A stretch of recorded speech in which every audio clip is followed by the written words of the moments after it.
Yuk, mulai. Assalamualaikum warahmatullahi wabarakatuh. Om Swastiastu, Namo Buddhaya. Salam kebajikan buat kita semua. Semoga sehat selalu di suasana masih pandemi saat ini, tapi tetap mengadakan kegiatan yang pastinya kegiatan yang dapat bermanfaat bagi kita semua.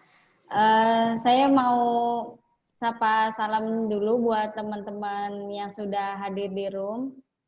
Selamat malam semuanya, selamat sore ya.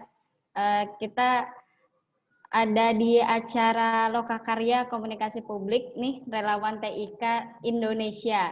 Batch pertama, berarti mungkin akan ada batch selanjutnya yang akan membahas hal atau tema yang lain. Nah, di acara pada malam hari ini temanya mengenai membingkai cerita relawan TIK nih. Dari cerita menjadi berita, mengenai teknik menulis berita. Kira-kira seperti apa aja sesinya. Di sini kita ada dua narasumber. Izinkan saya menyapa dulu. Ada Bapak Muhammad Arifin, Koordinator Bidang Komunikasi Publik. Selamat malam, Bapak. Selamat malam. Dan ada Pak Adi Hairi dari Relawan TIK Aceh. Selamat malam, Bapak. Pak Adi, mungkin belum on cam ya. Dan tadi disebutkan juga ada Bapak Eko Prasetya dari Wakil Ketua Umum Relawan TIK Indonesia. Untuk memulai acaranya, mari kita sama-sama membaca basmalah ya bersama untuk memulai sesi pada malam hari ini. Bismillahirrahmanirrahim. Mungkin untuk sambutan, acaranya mungkin ini menjalin keakraban gitu ya, kekeluargaan sesama anggota relawan TIK.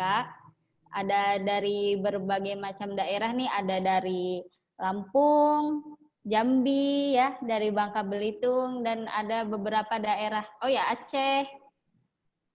Waktunya di kawan-kawan mungkin berbeda dengan di kami. Tapi semoga tidak menjadi penghalang jalannya acara ini ya.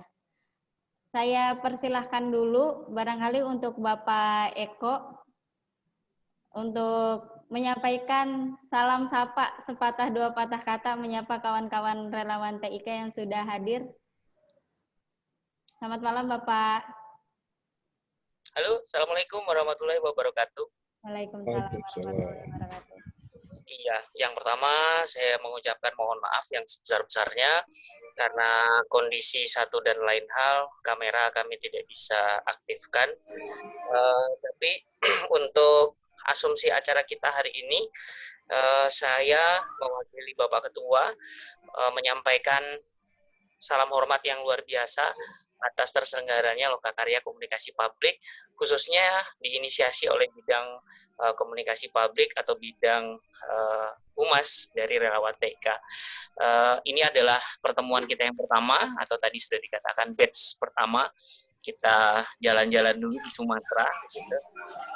Salam hormat kami kepada semua teman-teman Relawan TIK di Sumatera ya. Ini kesempatan yang luar biasa bisa kita bareng-bareng. Nanti Bang Arifin bersama Bang Adi akan coba untuk berbagi cerita. Keren nih, untuk hari ini materi kita adalah dari cerita menjadi berita. Nah, ini adalah asumsi bagaimana kita ke depan untuk seluruh kegiatan relawan TIK itu diharapkan untuk bisa dilakukan diseminasi. Jadi keren-keren kegiatan kita kalau nggak disampaikan di depan publik ini kan rasanya gimana gitu. Sehingga tidak juga dikenal orang dan juga tidak memberikan inspirasi bagi yang lain. Jadi kami berharap Mas Arifin dan kawan-kawan untuk berbagi cerita yang kita mulai hari ini di Pulau Sumatera. Moga-moga ini menjadi berkah kegiatan kita untuk kemajuan relawan TIK kita ke depan. Nah, hari ini kita sudah banyak kegiatan. Salah satunya adalah kemarin kita sudah dapat sertifikasi nasional untuk TUK Relawan TIK yang kalau kemarin judulnya batch 2 gitu. Kalau hari ini batch 1. Kami berharap minggu depan ada batch-batch selanjutnya yang akan kita jalan-jalan di seluruh Indonesia sehingga kita dapat mengabarkan bahwasanya relawan hari ini berubah. Hari ini kita bisa berbenah dan insya Allah memberikan manfaat untuk kita semua. Selamat untuk teman-teman, Mas Arifin, Mas Adi dari Aceh. Keren, silakan dilanjutkan. Terima kasih, salam hormat kami dari Pengurus Pusat Relawan TIK Indonesia. Assalamualaikum warahmatullahi wabarakatuh. Waalaikumsalam warahmatullahi wabarakatuh. Terima kasih Pak Eko atas sapa salamnya serta sambutannya sudah menyapa kawan-kawan yang sudah hadir di sini. Sehat-sehat untuk Pak Eko dan salam kepada Bapak Ketua ya. Iya, moderator. Baik, kawan-kawan biar makin akrab saya panggilnya kawan-kawan aja ya. Mungkin kalau Bapak, Ibu terlalu formal gitu. Jadi kita langsung saja mempersilahkan kepada Pak Arifin untuk memulai sesi yang pertama nih sebelum nanti ada Mas Adi Hairi yang belum on cam saat ini. Waktu dan tempatnya dipersilahkan Bapak, silahkan. Baik, terima kasih moderator kita malam ini, Mbak Sobah, dan terima kasih sambutan dari Wakil Ketua Umum RTIK Indonesia, Bang Eko ya. Selamat malam semua teman-teman peserta yang hadir.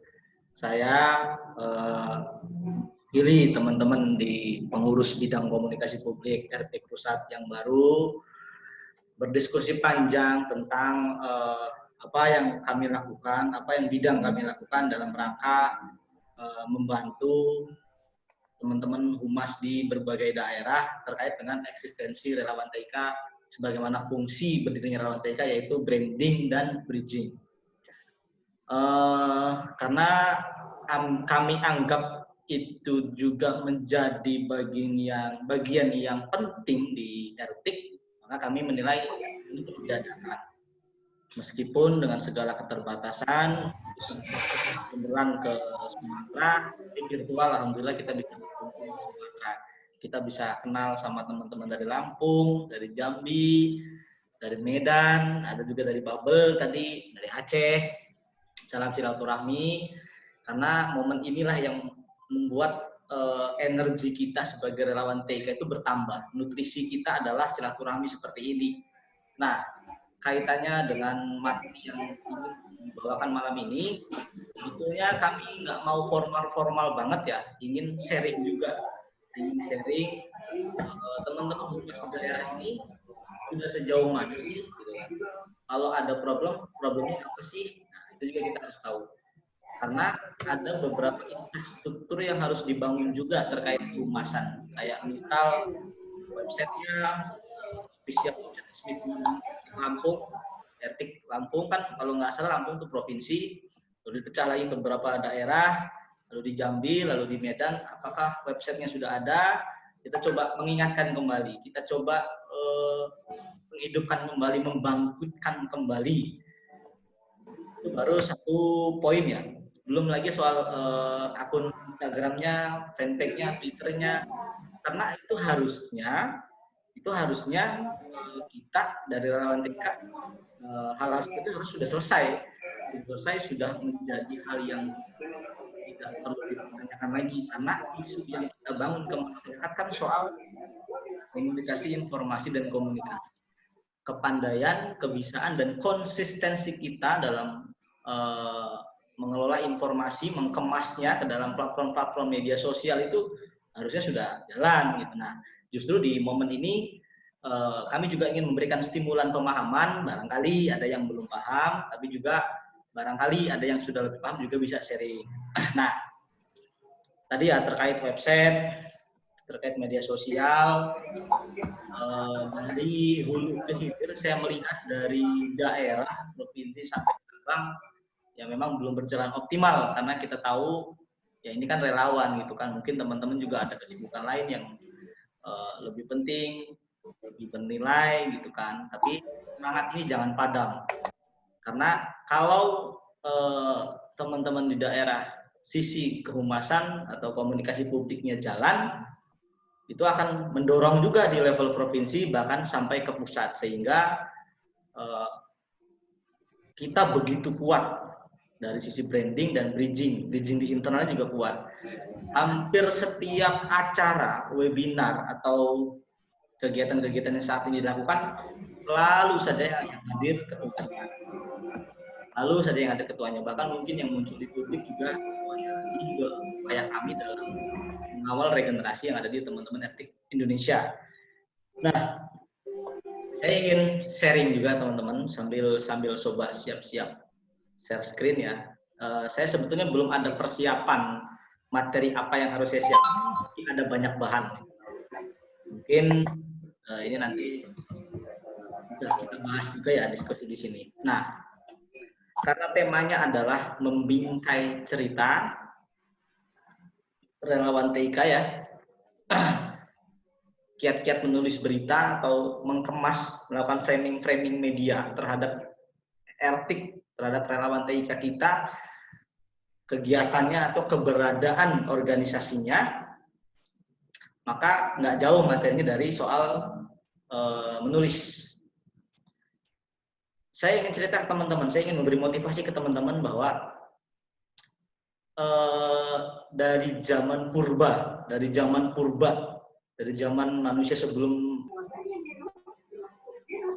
maaf terputus tadi ya. Nah, saya ingin cerita ke teman-teman dari zaman sebelum Masehi, manusia itu selalu ini sudah ya dalam WA tadi, dalam komunikasi baik mikro maupun makro, dia selalu berevolusi dengan cara-caranya dia menyampaikan sesuatu. Bisa dalam skala mikro maupun makro ya. Nah, kalau zaman dulu itu dia ingin memberitahukan informasi itu kan sampai misalnya ditulis ke dalam kitab-kitab, ditulis atau berbentuk benda ya, candi misalnya, lalu sampai detik ini itu bisa dibaca, itu bisa memberikan dampak visual terhadap orang yang melihatnya, yang akhirnya merasa itu adalah satu pesan yang harus dia terima atau bahkan dia sebarluaskan. Itu aja tuh jauh sebelum ada teknologi, apalagi sekarang. Nah, dan kembali tidak media yang paling efektif dan cara itu tuh akhirnya kembali ke kemauan manusianya dalam berkomunikasi, dalam menyampaikan informasi dengan cara menulis di luar daripada bahasa tubuh. Kalau bahasa tubuh kan memang harus bertemu langsung, tapi menulis. Nah, tradisi menulis ini sampai kapanpun menjadi cara satu-satunya. Hanya platformnya yang berbeda. Saat ini kalau orang zaman dulu nulis di kertas, nulis di daun, saat ini ya kita harus, apalagi relawan TIK ya, yang sudah hafal betul seharusnya dengan semua platform yang bisa menjadi media kita untuk menyampaikan komunikasi kita terhadap publik. Ada website, ada media berita, ada banner atau semacam spanduk misalnya. Nah, itu kan bagian daripada media-media komunikasi publik yang modern. Nah, saya melihat ini perlu dilakukan dorongan, penyemangat lagi ke teman-teman di relawan TIK Indonesia, terutama di saat ini di wilayah Sumatera, karena agak ambigu, agak miris ketika kita yang mengklaim sebagai relawan TIK, relawan teknologi informasi dan komunikasi, justru kurang masif, justru kurang bisa mengemas informasinya sendiri gitu. Sehingga sampai Ketua Umum Fajar Eri saja harus mencari orang-orang yang bukan wilayahnya, tapi ingin banget seolah etik itu harus dimasukkan ke media berita online. Padahal kita harusnya berdaulat dengan informasi kita sendiri. Kita harusnya bisa mengelola itu sendiri gitu. Sampai kalau saya pribadi nih, ada konten-konten dari ketua umum yang misalnya dia share di akun pribadinya. Itu kan konten-konten itu kan menurut saya dalam teman kita ya yang bisa ngedesain, yang bisa apa, kayaknya nggak layak banget gitu. Masa ketua etik nasional dia harus mendesain sendiri, ya kan? Lalu dia sebar sendiri. Nah, itu yang diharapkan dari teman-teman humas agar kita dari daerah juga bisa mensupport. Karena ketika tadi menjadi efek domino bagi semuanya, bagi pribadinya pun menjadi satu nilai plus. ketika secara pribadi dia bisa menerapkan itu misalnya di lembaganya. Misalnya di sini ada teman-teman dari Lampung yang juga dosen, dari Jambi juga dosen, atau dari Aceh Bang Adi Khairi pengusaha atau apa. Nah, kemampuan dia mengelola informasinya itu menjadi nilai plus. Itu bisa diterapkan dimanapun. Jadi komunikasi publik itu kalau saya nilai bukan hanya di RT, bukan hanya di lembaga, di semuanya. Ketika kita berkomunikasi lebih dari 2 orang, maka kemampuan itu harus kita miliki. Tuh, jadi ada satu ungkapan yang mungkin bisa menjadi motivasi kita untuk mau melakukan upaya-upaya pendalaman terhadap teknis-teknis komunikasi publik. Misalnya, saya ingat kata-katanya Pramudia Anantatur. Orang boleh pandai setinggi langit, tapi selama ia tidak menulis, ia akan hilang dalam masyarakat dan dari sejarah. Menulis adalah bekerja untuk keabadian. Kata-kata itu cukup bagi kita harusnya untuk bisa melakukan teknik menulis. Memang standar tulisan ini yang harus nanti kita praktekkan ya. Nanti ada sesi kita praktek nulis. Saya punya teman, dia wartawan senior media nasional, menulis tiap harinya. Suatu ketika dia libur 2 hari. Liburan. Itu kan lumayan menghilangkan konsentrasinya. Nah, ketika dia masuk, sesudah dia libur itu dia masuk, dia bingung menulis ini mulainya dari mana. Jadi jangankan orang awam, jangankan kita semua yang tak terbiasa menulis, sekelas wartawan saja, kalau dia tidak bisa menjaga frekuensi semangat menulisnya, itu bisa kehilangan arah. Nah, pola ini itu sebetulnya dirasakan oleh siapapun dalam konteks apapun, tidak hanya dalam menulis ya, desain grafis misalnya. Kalau dia lama nggak ngedesain, ketika dia diminta ngedesain, dia akan sulit menggali potensi imajinasinya sendiri, sulit banget. Makanya kemampuan mendesain sendiri kan juga harus butuh jam terbang. Kemampuan editing video butuh jam terbang. Sampai kita bikin status Facebook saja tuh kadang-kadang bingung ini mau tulis captionnya apa. Kalau nggak terbiasa dengan hal-hal seperti itu. Sementara kita relawan TIK kan terutama di bidang humas kan tugasnya itu. Karena gini logikanya. Kita bisa tahu satu produk itu dari mana. Ada satu produk yang misalnya begitu populer. Kita tahu produk itu adalah dari informasi yang diberikan berulang-ulang tanpa kita butuh informasi itu. Sehingga akhirnya kita tahu ternyata sabun ini nih yang terbaik. Ternyata kita tahu pasta gigi inilah yang terbaik. Kenapa? Informasi itu berulang-ulang diberikan. Nah, teknik ini sebetulnya masih hal yang fundamental dan mendasar di relawan TIK. Karena salah satu teori melawan hoax itu juga adalah memberikan informasi pendampingnya, informasi yang membenarkan, informasi kebenarannya di-share berulang-ulang. Orang percaya hoax karena informasi itu di-share berulang-ulang. Dia nggak peduli itu salah atau benar. Baru yang kedua, dia tidak tahu itu salah atau benar.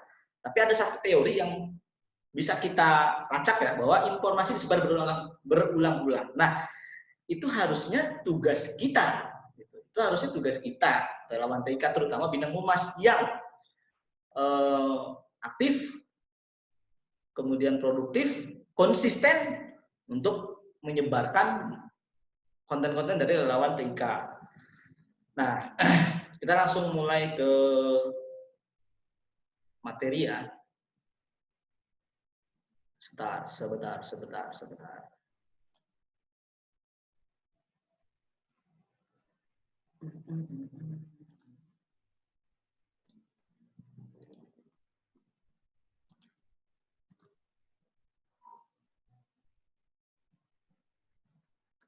Oke.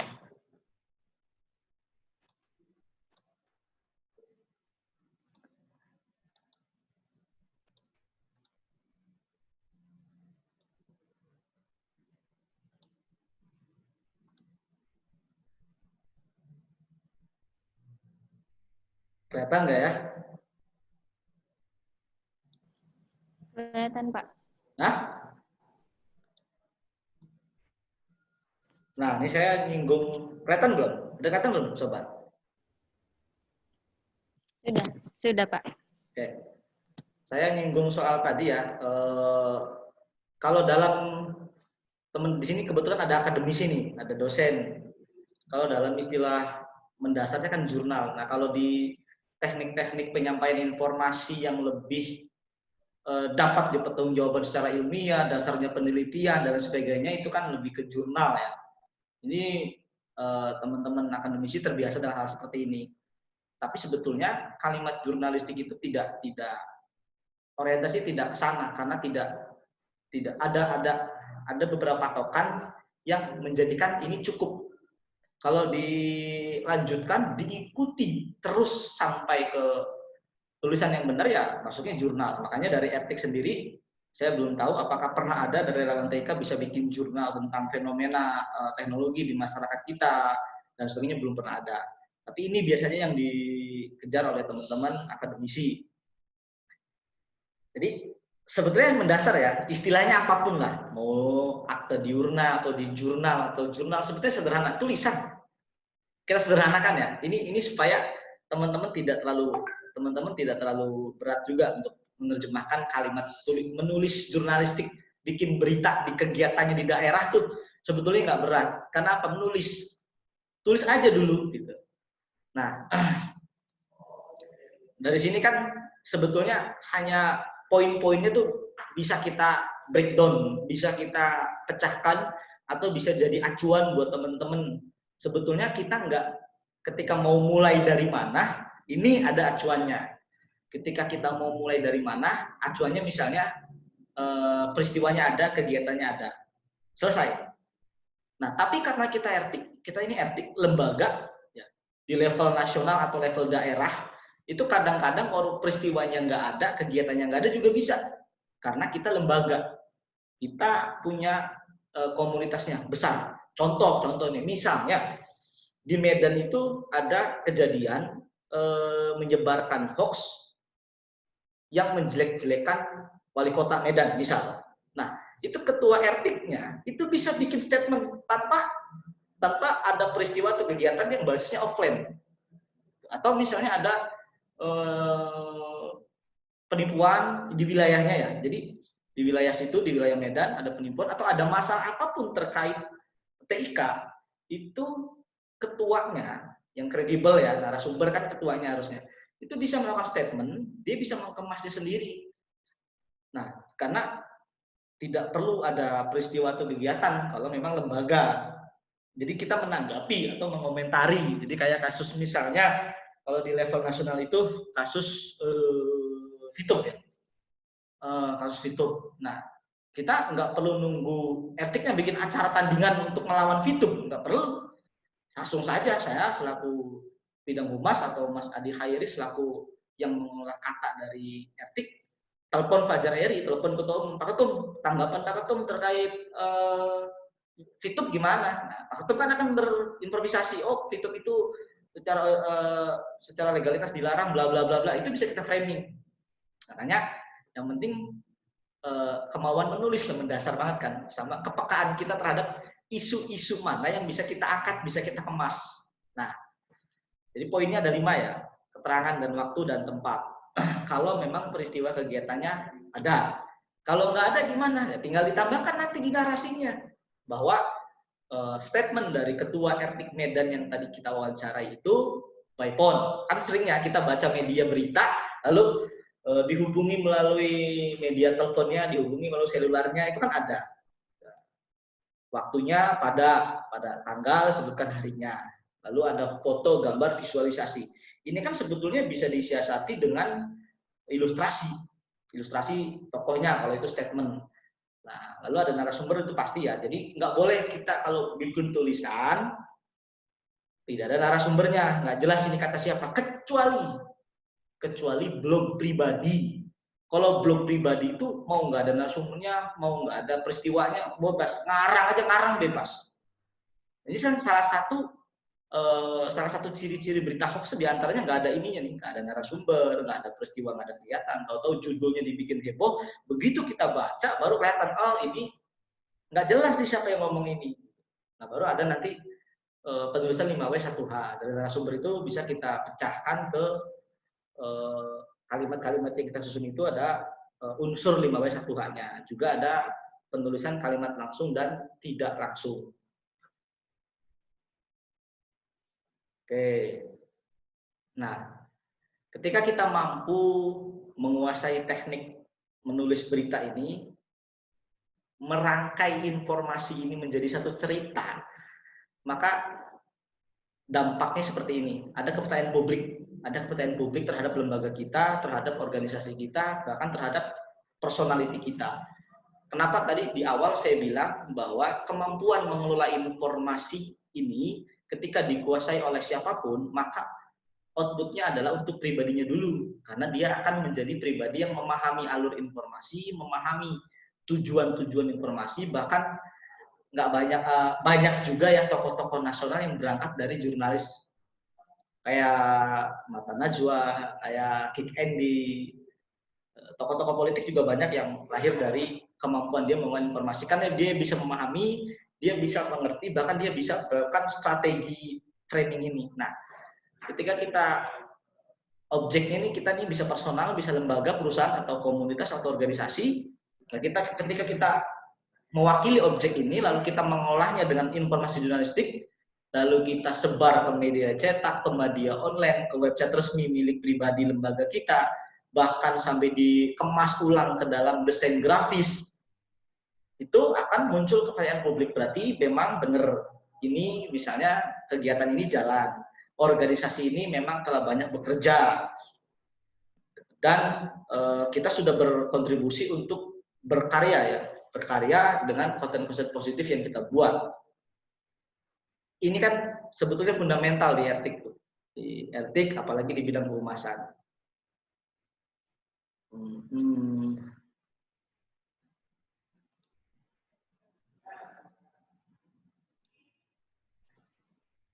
Nah, kita lanjut ya. Ini tadi perbedaannya. Bedanya jurnalistik sama jurnalis. Kalau jurnalis itu ya orang yang produksi tulisannya. Kalau jurnalistik itu proses atau kegiatan pengumpulan pelaporan. Sederhana ya teman-teman, coba diingetin lagi. Kegiatan yang melakukan pengumpulan, pelaporan, analisis, serta penyampaian informasi dengan aturan baku yang logis melalui dikemas menjadi berita. Kalau jurnal itu beda, publikasi ilmiah, jadi agak berat dia. Jadi saya teman-teman wartawan sendiri mungkin kalau jam terbang nulisnya sudah tinggi baru dia bisa menghasilkan karya jurnal. Tapi kalau jam terbangnya belum tinggi, ya sulit juga dia masuk ke wilayah jurnal. Nah, dari kita nih, dari relawan TIK ini sebenarnya ada pasal atau ada dasar. Kadang-kadang ada yang berpikir saya nulis berita, tapi kita itu apa sih? Kita itu siapa sih gitu kan? Kalau tadi dibilang kita ini jurnalis, bukan, karena kita nggak ada lembaga pers. Kita nggak pernah mengantongi kartu wartawan, tapi seolah-olah nulis kayak wartawan gitu kan, bikin judul, sebar ke media berita online. Nah, perlu diketahui oleh teman-teman, sebetulnya itu kita berhak banget nulis apapun yang ada di lingkungan kita. Kalau misalnya teman-teman bisa mengolah informasi itu tuh, nggak harus misalnya yang dikemas itu etik. Misalnya isu sosial di lingkungan banjir, di lingkungan banjir, atau ada bencana, atau ada musibah, atau hal-hal yang perlu disebarluaskan, kita sebagai masyarakat itu boleh menulis, istilahnya jurnalisme warga, citizen jurnalis. Ini mendorong ekosistem smart society di wilayahnya ya. Jadi teman-teman bisa menjadi duta. Nah ini menurut saya ya sekali lagi fundamental banget di etik. Karena menjadi duta informasi, kan bahasanya gitu, duta informasi dengan karya-karya penyampaian informasi melalui tulisan, kalau kaitannya dengan jurnalistik. Nah, kita ada di kewajiban, kita wajib sebetulnya, karena menjadi tupoksi kita menjadi tim media publikasi yang dibuat oleh lembaga atau perusahaan untuk kepentingan pengelolaan informasi dan citra positif terhadap kitanya, terhadap etik daerahnya, terhadap etik Medan nih. Apa indikatornya kalau etik Medan telah rutin melakukan kegiatan? Apa indikatornya teman-teman etik Lampung setelah rutin melakukan kegiatan. Kalau itu terdokumentasikan dengan baik di website, maka masyarakat nggak perlu banyak tanya. Teman-teman dari daerah yang punya website pribadinya, yang punya website lembaganya dari Jambi, dari manapun, juga akan merasa bangga ketika update informasi, dokumentasi berbentuk tulisan itu juga rutin. Gitu kan. Ketika, Ertik Jambi kegiatannya apa nih? Lihat aja di web. Kalau basisnya tulisan, kalau basisnya media sosial ya di Instagram dengan konten-konten grafis, di Facebook, di fanpage dengan konten-konten grafis gitu kan, ditambahin. Nah, kalau untuk media berita online sekarang yang agak bagus itu dilengkapi sama grafis-grafis gitu, ada tirto.id, ada history.id, itu bisa menjadi rujukan teman-teman. Jadi kalau mereka nulis juga dilengkapi dengan infografis ya. Jadi orang tuh kayak ibarat makan tuh disajikan makanan yang benar-benar semuanya ada. Informasinya ada, syarat-syarat bahwa narasumbernya ada, kejadiannya kapan ada, sampai dibikin ilustrasinya. Jadi kayak gini akhirnya nih, orang padahal baca website, tapi kayak seolah-olah kita ngomong langsung dengan orang objeknya, penyampaian informasi tadi ya. Nah, itu prinsip-prinsip dasar komunikasi publik. Nah, kebayang nggak sekarang media platformnya itu banyak banget. Mungkin kalau dulu zamannya siapa ya, saya mungkin yang udah sepuh-sepuh nih. Zamannya Bang Bahrudin mungkin. Waktu masih kecil, waktu masih SMP atau SMA gitu kan, paling cuma bisa nyari majalah, nyari koran atau mading. Kalau sekarang kan kita nih, relawan TIK yang katanya duta, yang katanya pendamping masyarakat, mengawal, bisa memanfaatkan informasi kepada masyarakat, harusnya sudah hafal, memahami beberapa platform digital dalam rangka menyampaikan informasi. Ada media berita, ada vlog, ada Wikipedia, ada konten, ada Twitter, dan sebagainya. Itu harusnya kita bisa menguasai itu gitu. Dengan seluruh sumber daya yang kita miliki, teman-teman Ertik Medan, teman-teman Ertik Jambi, teman-teman Ertik Lampung, kalau kita benar-benar aktif konten, maka kita sendiri bisa saja menjadi bank data bagi satu isu tertentu, terutama isu teknologi yang ada di masyarakat. Kalau kita nyerutin, kalau semua informasi itu benar-benar rutin tersampaikan, kita bisa menjadi orang yang memegang beberapa data itu. Nah, ini ada banyak nih. Saya sengaja nyari simpelnya dulu karena dari semua jenis ini teman-teman bisa melangkah ke arah yang lebih jauh, ke opini, ke fitur dan lain sebagainya kalau sudah bisa menulis berita dulu, karena ini fondasinya, ini fundamentalnya.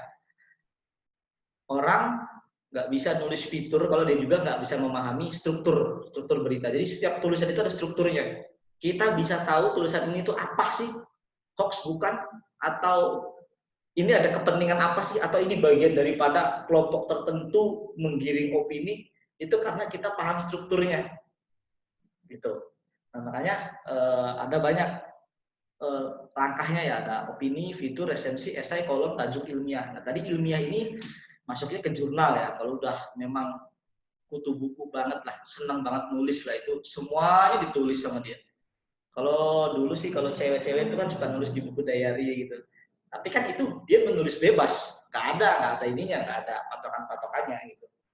Jadi ya, menurut saya teman-teman mulai berusaha, mulai menguatkan kembali bagi yang sudah jalan, bagi yang belum jalan ya berusaha untuk bisa produktif mengelola informasi lembaganya sendiri, RT terutama.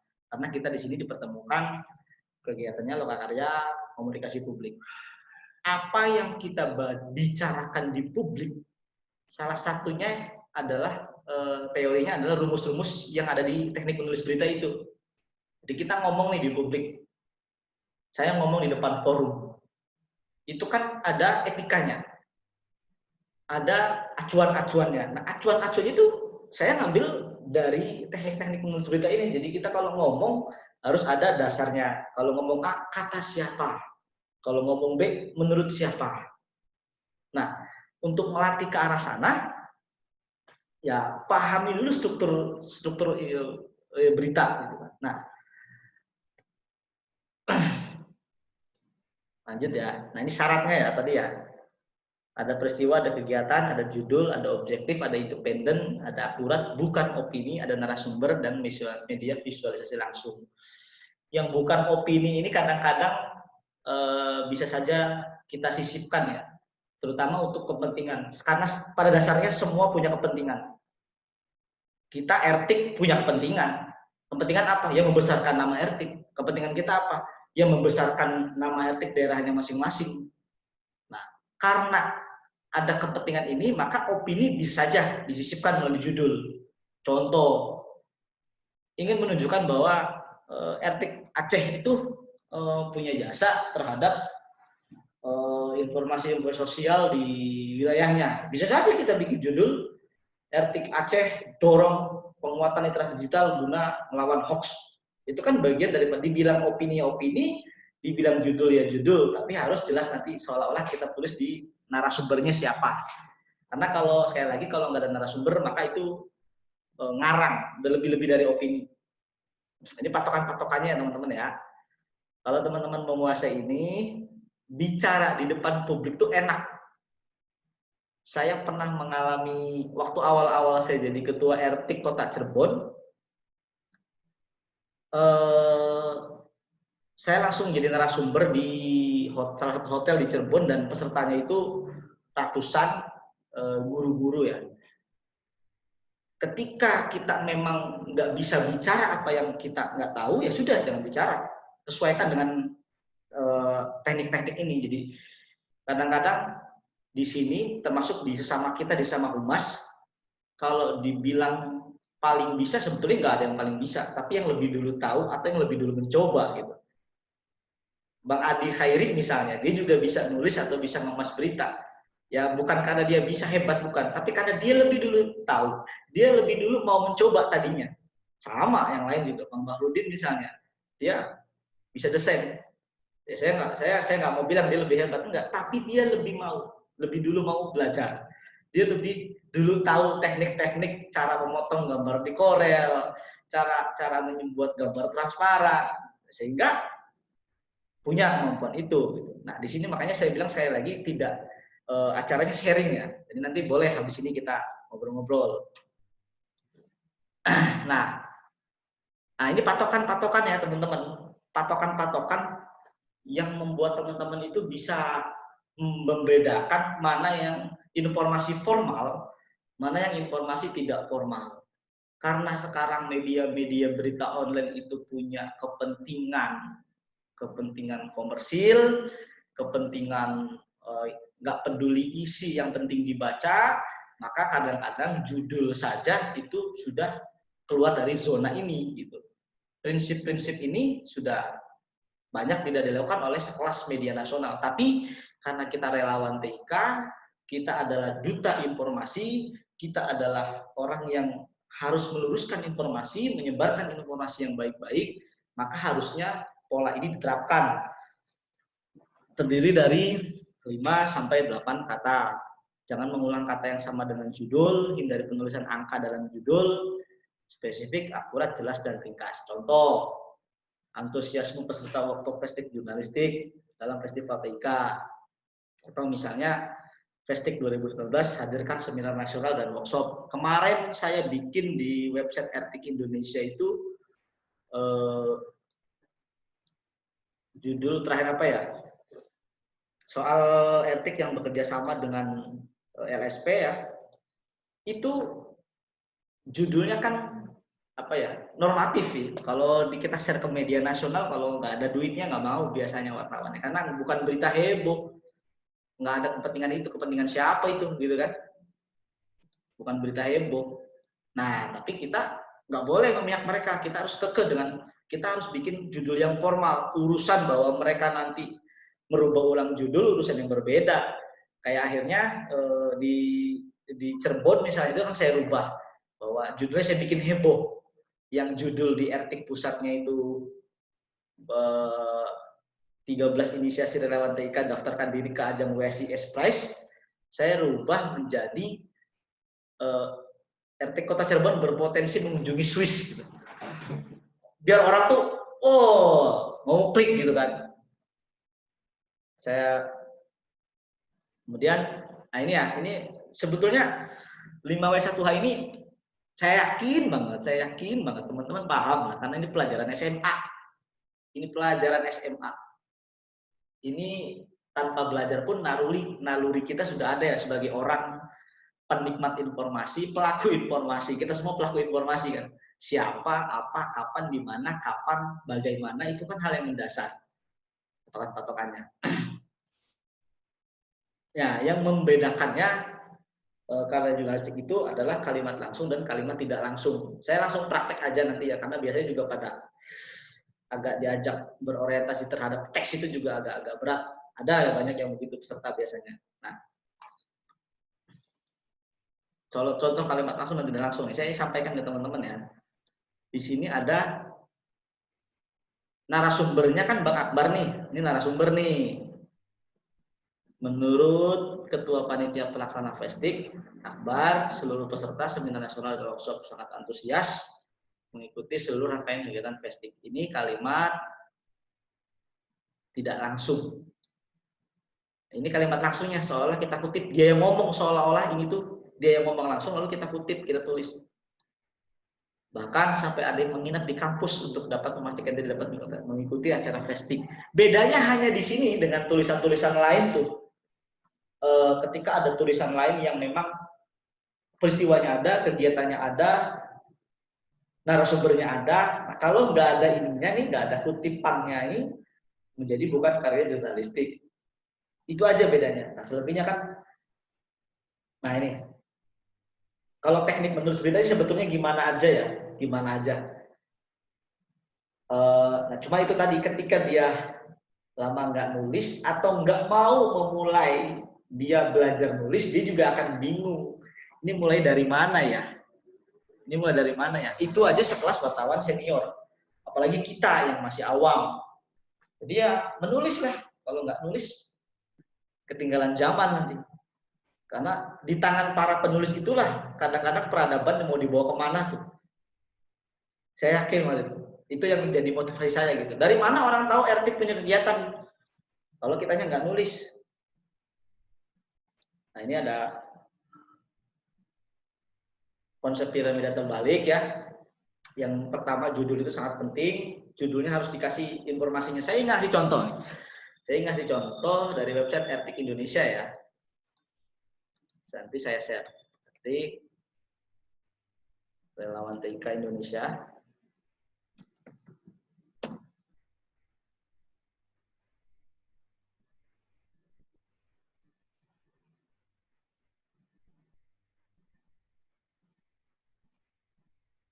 Paling tidak ini bisa jadi contoh teman-teman.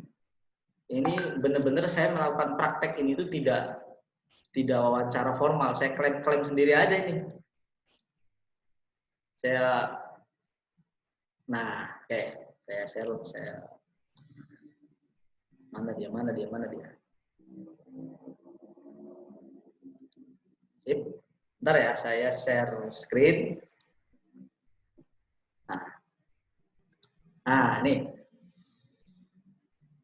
13 inisiasi relawan TIK Indonesia daftarkan diri pada ajang WSIS. Kalau tadi mengacu pada piramida terbalik, yang ingin saya sampaikan di hal penting ini adalah kita RT daftar ke ajang WSIS dan daftar pertama ini ada 13 inisiasi. Itu kan penting banget biar orang pada tahu RT itu kalau daftar diri ke WSIS itu 13 inisiasi loh aslinya, walaupun kita nggak tahu yang jadi champion atau yang winner siapa. Itu kan tahapan yang lain. Gitu. Ini contoh-contoh yang sudah saya buat ya di teman-teman RT Pusat. Di judul 13 inisiatif dengan berbagai kategori siap mengharumkan nama bangsa pada event tersebut. Fajar Eridianto. Jadi saya nulis ini seolah-olah yang ngomong itu Fajar Eri, Om Eri, Ketua RT Indonesia. Walaupun saya nggak wawancara dia nih, tapi saya tahu dia maksudnya mau ngomong ini gitulah. Enaknya kalau kita punya bisa nulis sendiri tuh gitu. Ketuanya gampang lah, dia pasti sepakat dengan tulisan kita gitu kan. Memastikan seluruh inisiasi sudah melalui tahapan pertama. Ini kalimat tidak langsung, lalu ini kalimat langsungnya. Kata Fajar Eri. Ada kutipannya ya, ini yang bikin beda. Akan berbeda ketika ini nggak ada kutipannya. Jadi bukan jurnalistik lagi gitu. Nah, selanjutnya saya juga ambil contoh ini nih. Saya bikin tulisan waktu itu masih di Ertik ya. Masih di Ertik.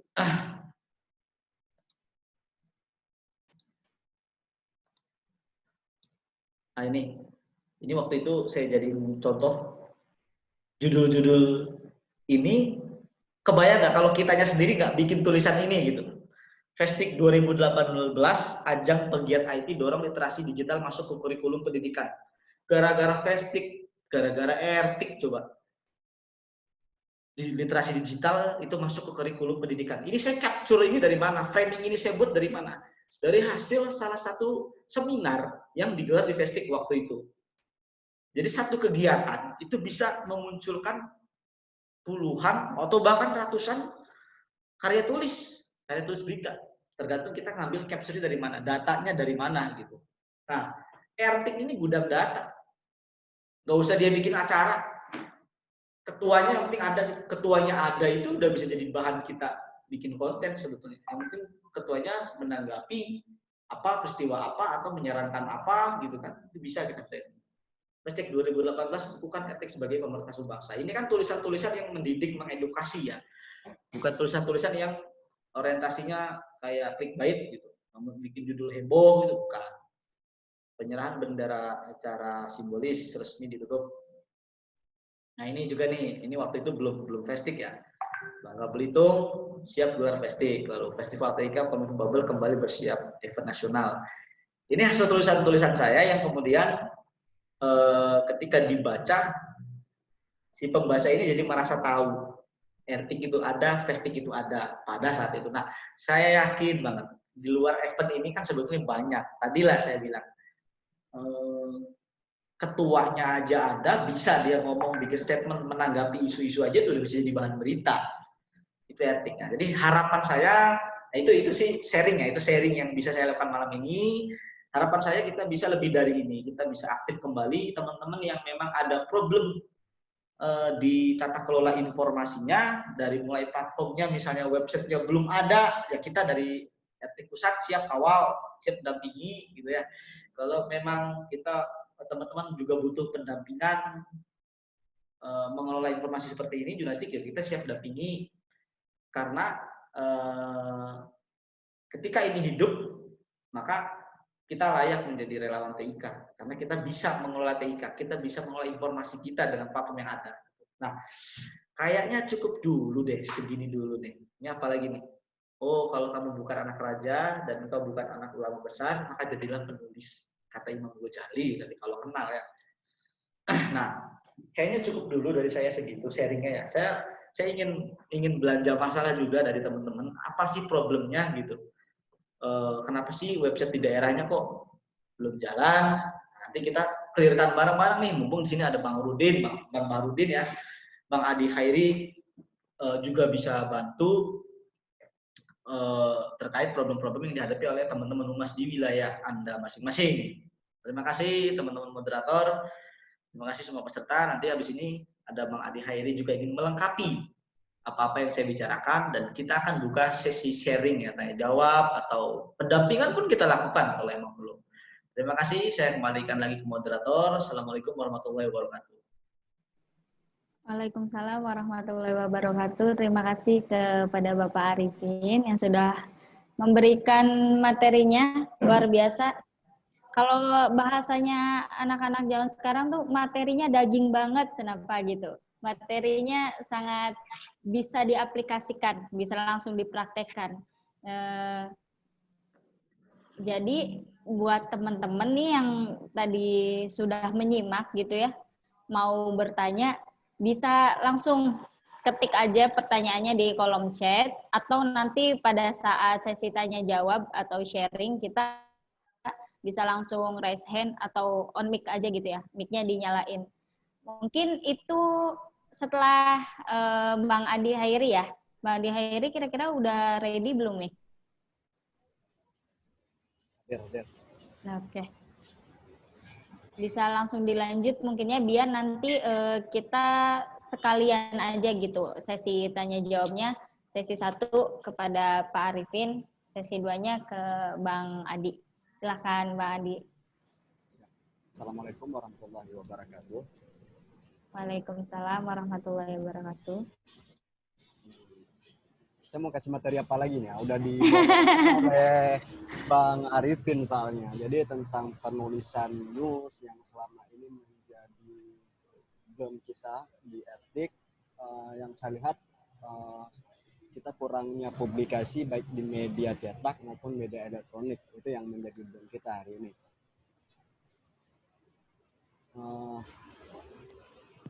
Mungkin Bang Adi audionya bisa lebih dideketin ya biar lebih jelas gitu. Halo, nah udah jelas? Nah ya ini udah jelas. Oke, baik.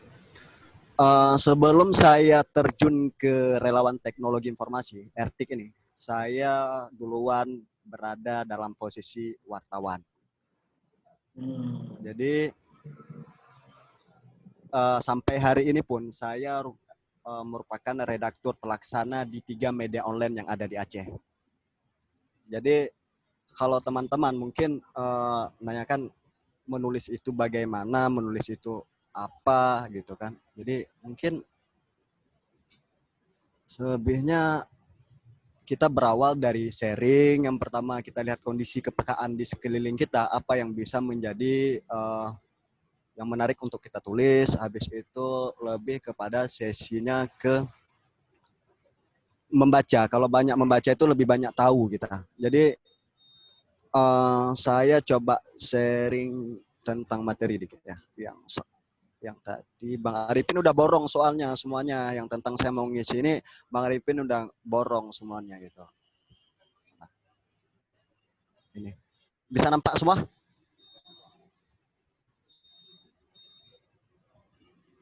Sip, jelas Adi, lanjut. Oke, baik. Kalau memang permasalahan berita yang selama ini kalau kita untuk DRT itu kita fokusnya di yang pertama dulu nih, strike news. Kenapa kita fokusnya di strike news? Pemberitaan yang selama ini kegiatan kawan-kawan yang bisa kegiatan baik itu secara langsung maupun tidak langsung yang bisa dipublikasi ini melalui strike news. Nah, kalau features itu agak mendalam sih kalau memang kawan-kawan mau nulis. Sepertinya saya mau nulis tentang sosok Muhammad Arifin. Jadi kalau features ini saya lebih merangkai begini kalau saya buat judul. Mengenal lebih dekat dengan sosok Humas RTIK Indonesia gitu. Nah, itu lebih ke mendalam, ke features. Nah, kalau in-depth ini lebih ke mendalami suatu peristiwa, mendalami satu permasalahan yang terjadi begitu. Jadi lebih mendalam pemberitaannya yang dilakukan. Nah, selanjutnya ada investigasi. Nah, investigasi ini saya terakhir nulisnya di 2008 tentang mengungkap tabir permasalahan semen yang ada di Aceh. Itu investigasi hingga perusahaan itu tutup. Itu yang terakhir yang saya pernah menulis tentang investigasi reporting. Itu yang pemberitaan.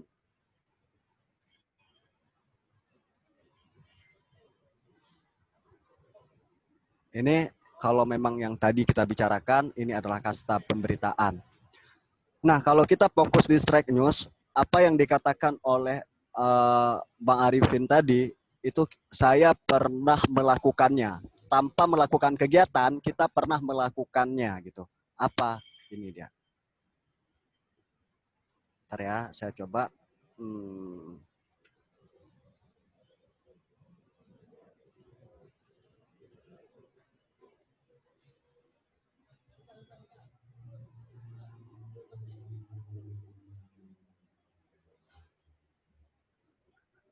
Kita pernah melakukannya.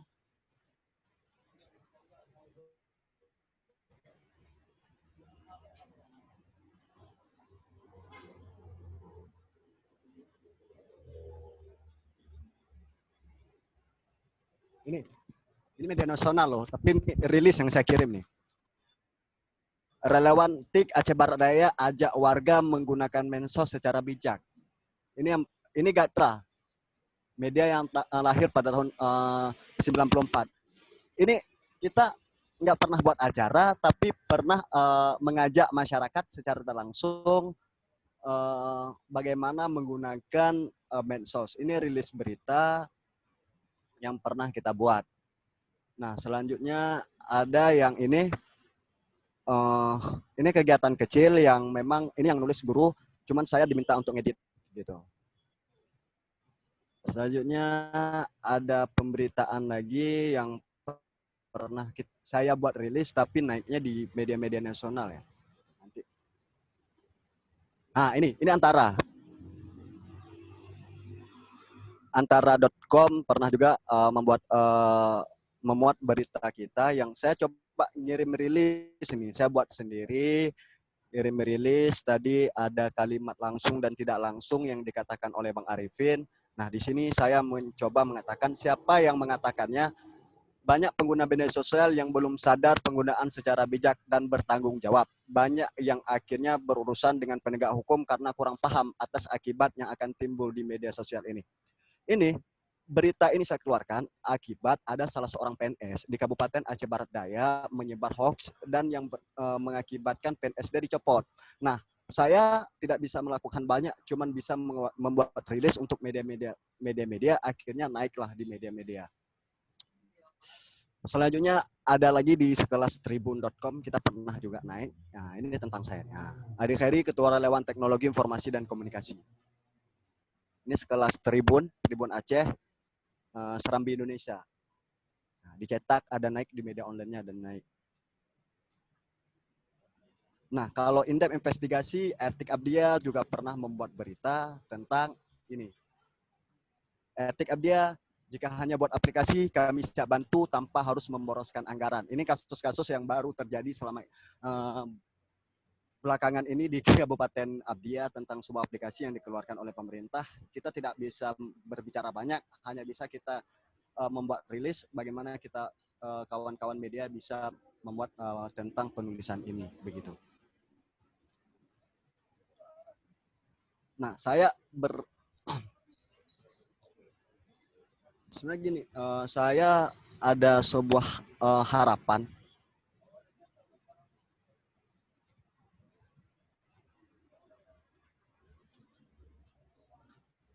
Ada sebuah harapan yang memang kawan-kawan bisa aktif untuk mempublikasi kegiatan di daerahnya gitu.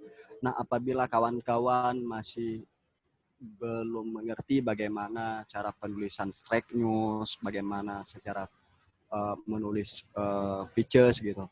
Nah, kalau kawan-kawan punya data melengkapi 5W1H tersebut, kirim ke saya siap bantu untuk mempublikasi ke kawan-kawan gitu. Jadi siap mempublikasi kegiatan kawan-kawan.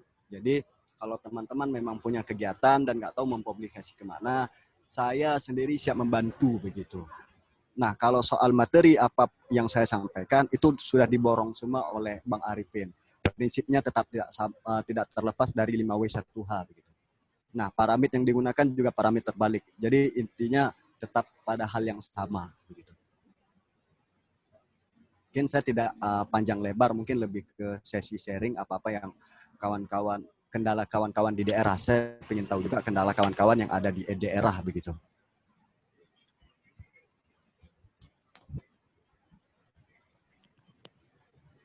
Cukup dari Bang Adi? Ada lagi? Cukup dulu gitu. Karena kan semuanya udah diborong Bang Arifin. Jadi kan saya cuma nanti kalau gini, saya ada cita-cita sih Bang Arifin. Kalau memang kita punya satu portal berita untuk kawan-kawan yang di dalamnya itu mengupas tentang masalah teknologi informasi dan komunikasi. Nah, kalau begini maksudnya, kalau memang web Ertik itu kan website sebuah lembaga. Nah, di sebuah lembaga itu ada website yang namanya tentang mengelola informasi dan komunikasi yang membahas di dalamnya itu. Ada sebuah portal berita gitu, yang kita bisa ambil ruang di sana begitu.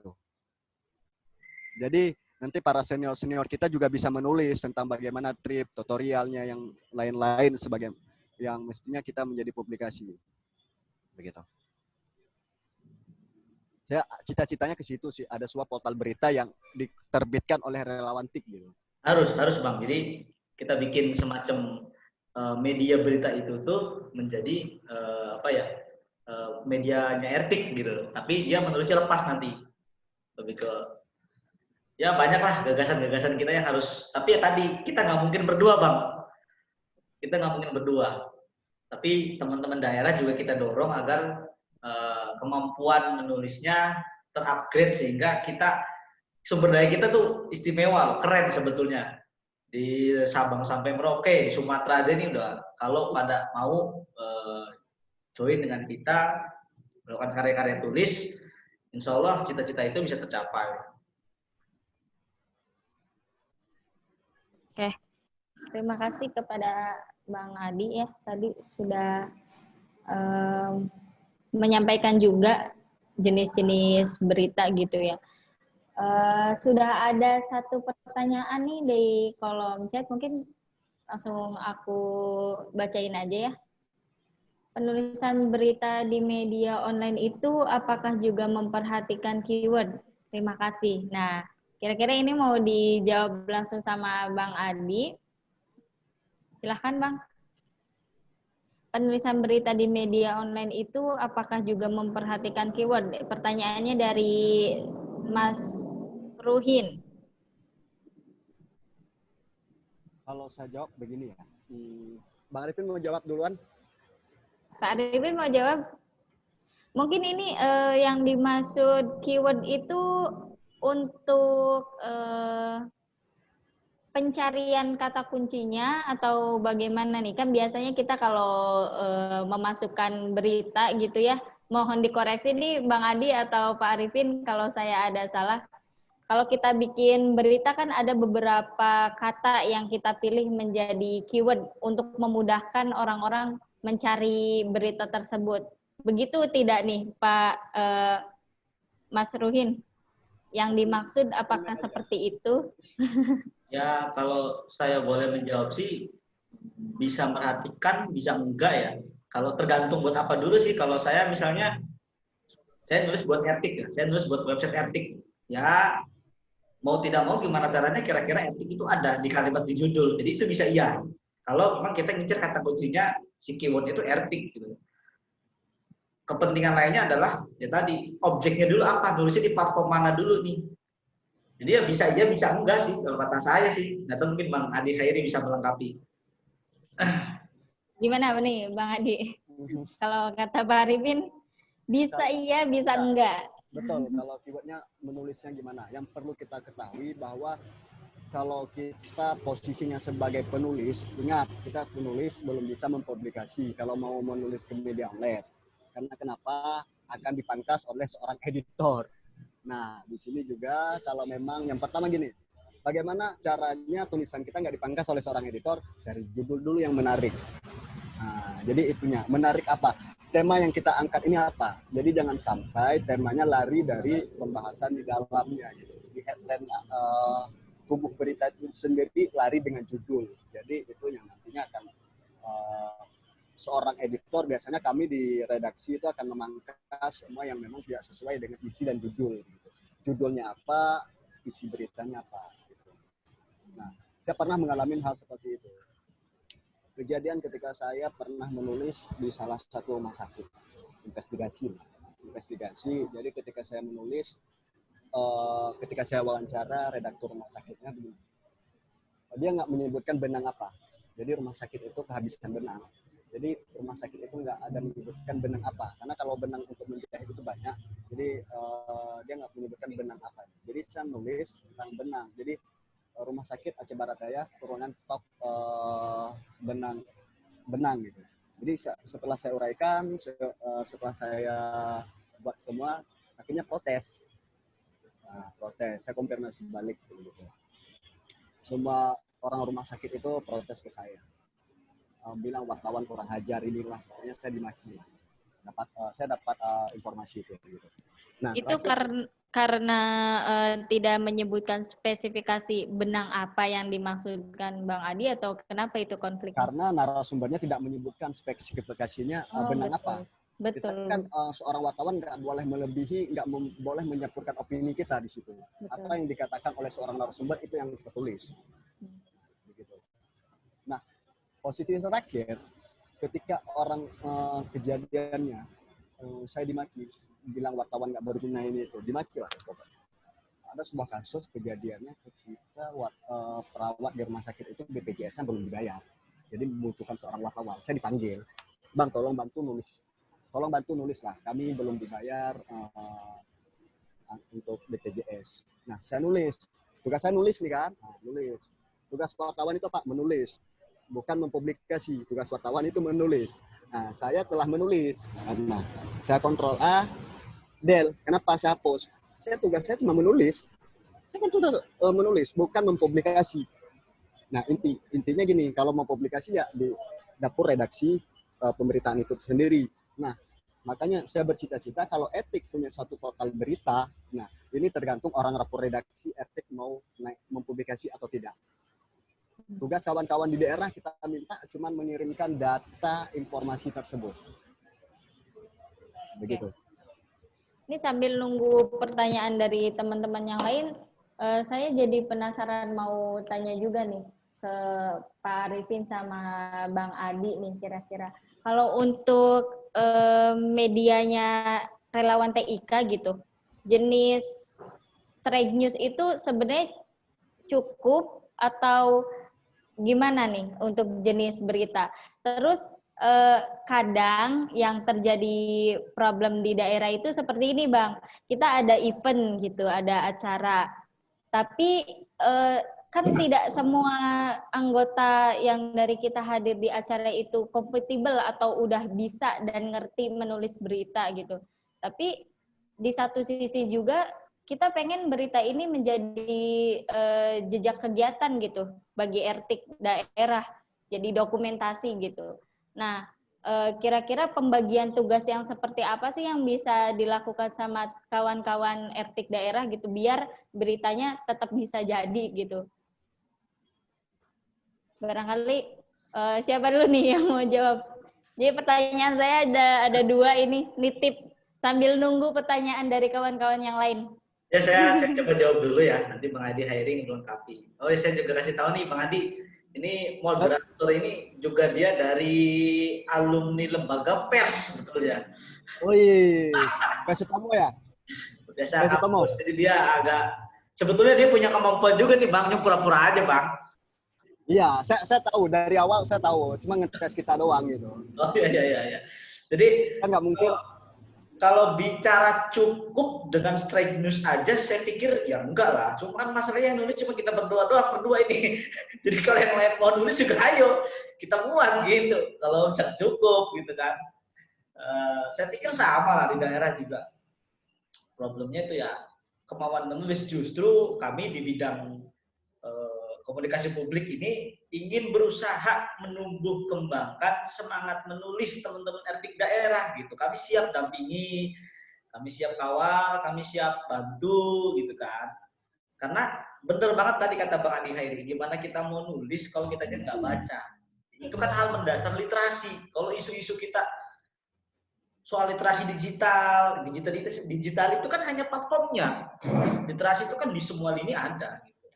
Jadi kalau kata saya sih gitu Bang. Coba Bang Edi Hairi ngelengkapin, saya malu ada Kak Sela soalnya. Kak Sela kan makan. Oke. Lanjut. Saya nyimak aja nih, santai. Lanjut. Saya sebenarnya nggak tahu harus berbicara apa, karena yang kita ngajar ini semua senior gitu. Kan nggak mungkin dukun lawan dukun.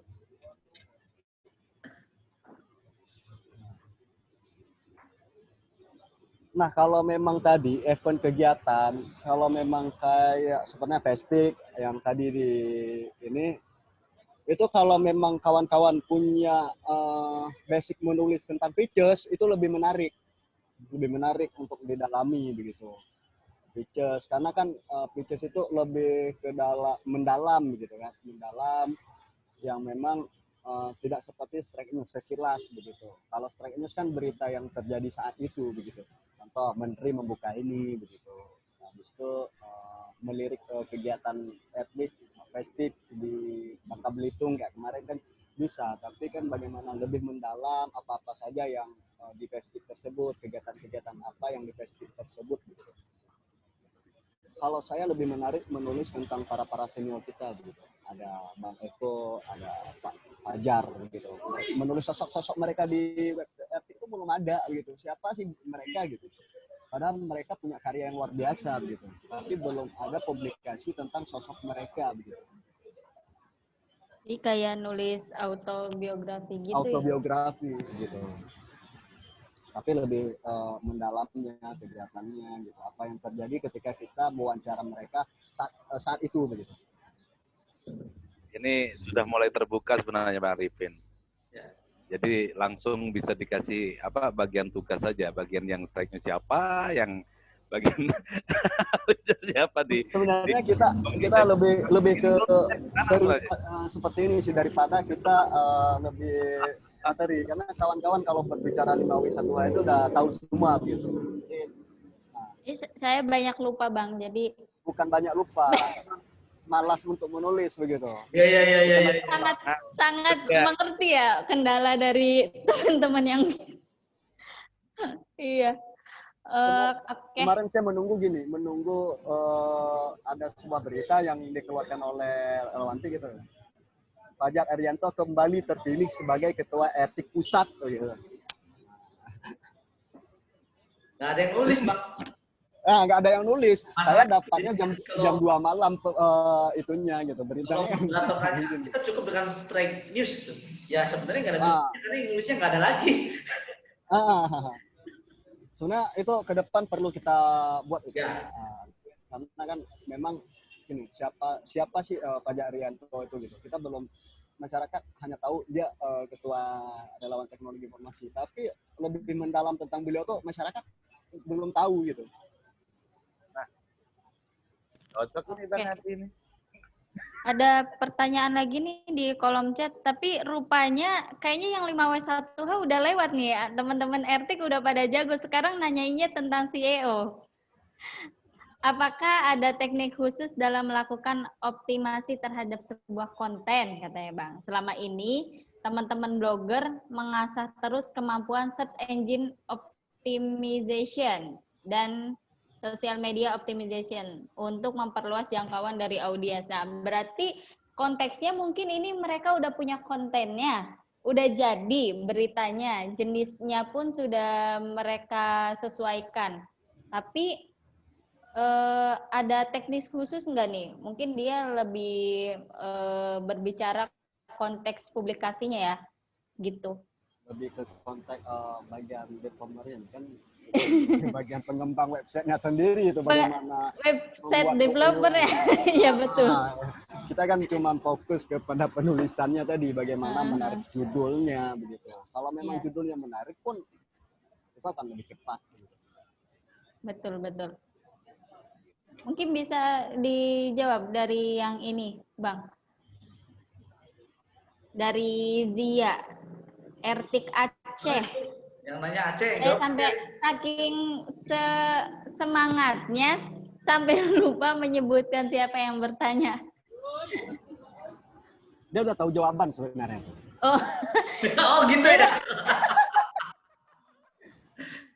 Jawabannya udah ada di dia sebenarnya.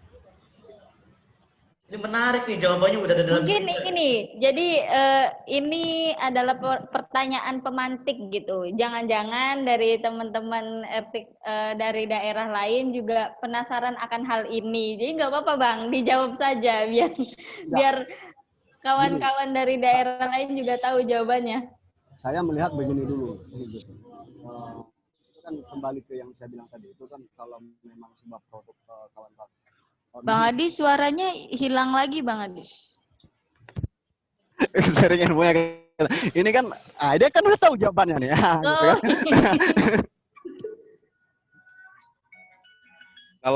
Kalau boleh, ini kan bahasanya sudah sharing ya, juga sharing. Artinya secara pamflet kan yang terpampang 3 orang kan di sini bisa sharing keilmuan. Artinya pengetahuan itu juga bisa di-sharingkan. Nah, saya mohon juga nanti kalau kita di-sharingkan di sini tidak harus dari pemateri. ini Betul. juga lebih Iya.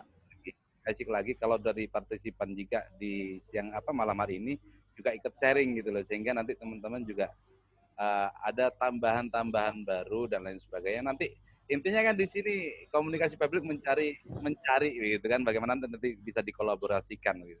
Monggo kalau bisa di open mic sebenarnya. Ini bisa dipersilahkan Mbak Soba. Ya. Yang dari Aceh nih, Etik Aceh. Ya. Sebenarnya tutup tuh, karena itu malu dia ada kasirnya dilihatin terus.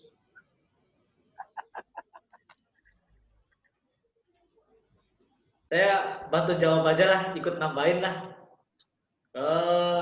Pendapat saya sih gini ya, saya pernah agak concern di SEO. Gue mantau aja ini, tenang. Lanjut. Saya pernah agak concern di SEO dan ya menurut saya sih saya berhasil gitu ya. Kalau saya sih, apakah dalam teknik khusus dalam melakukan optimasi terhadap sebuah konten? Teknik khususnya itu cuma satu. Mau dengan teori apapun, dengan teknik apapun itu cuma satu. Apa? Konsisten menulis. Karena gini, saya itu pernah bikin website jasas.wc. Itu rajanya, nomor 1 di Indonesia, lewat tahun itu aja. Karena ternyata Google merubah algoritmanya rutin. Jadi kita selaku user, kalau sekarang kan karena platform search engine itu yang populer hanya Google, maka seolah-olah kita dikuasai oleh Google. Nah, kita gimana caranya harus ngikutin kemauan Google.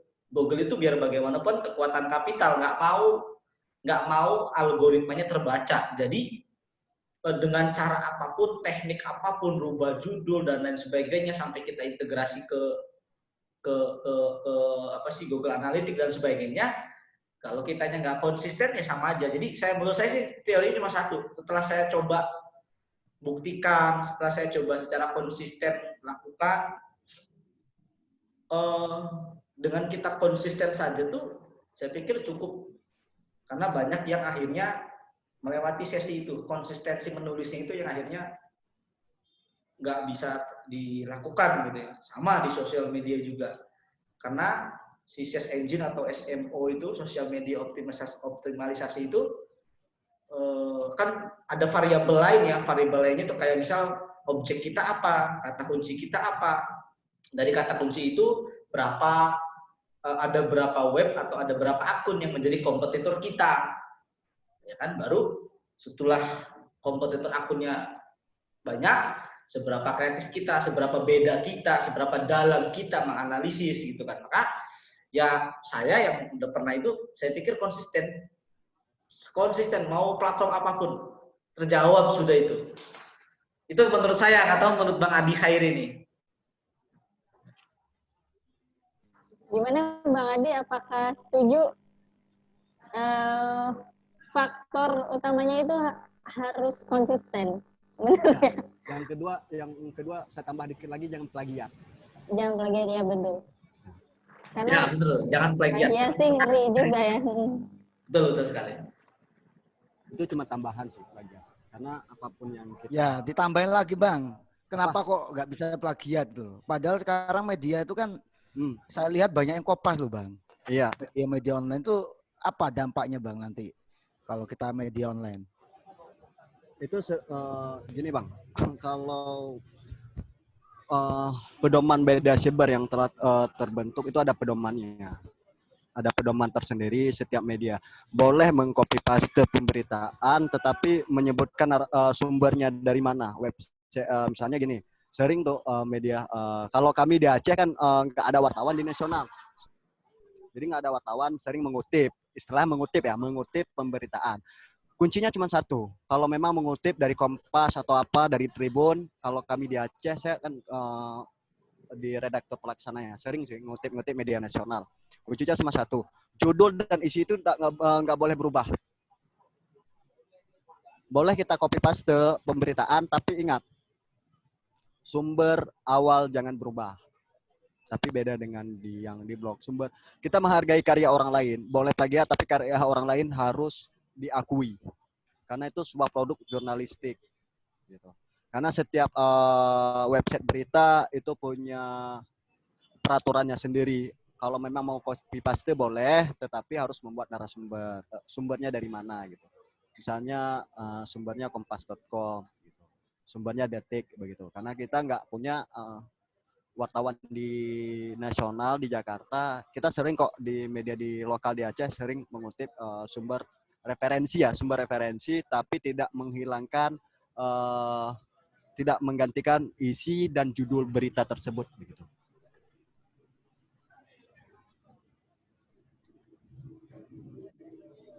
Karena menghargai karya sebuah produk jurnalistik begitu Kak Sela. Setuju. Ini Bang, sementara yang paling banyak dalam penulisan berita itu kalau yang saya alami sih dalam menulis berita itu kan memang nggak apa-apa ya sharing-sharing ya. Ya kita sharing ya. Karena ya, ini Mas ini. sharing lah. Karena kejadiannya sering terjadi ini adalah gimana ya saya bilangnya. Banyaknya konten hoax yang terjadi selama ini dipublikasi oleh sebuah media juga begitu. Akhirnya menyebar luas begitu masyarakat dari satu media ke media lain. Akhirnya itu menjadi sebuah rujukan begitu. Ini mungkin bagi yang awam dalam menulis berita. Banyak orang kalau kita ada teman-teman blogger itu kan dengan bahasa dan gaya tulisannya kan mungkin berbeda, banyak yang berbeda ya kan. Artinya ada yang mungkin netizen, jurnalisme atau dan lain sebagainya banyak lah. Nggak ada aturan-aturan secara pure tentang jurnalis. Nah, bahasa yang sering kita pakai di Pasuruan biasanya saya sendiri, biasanya penulis websitenya di media website kami itu tetap mengutamakan media apa yang kami tahu gitu loh. Contoh penulisan berita dengan piramida terbalik dan bahasanya seperti itu dalam bahasa penulisan berita.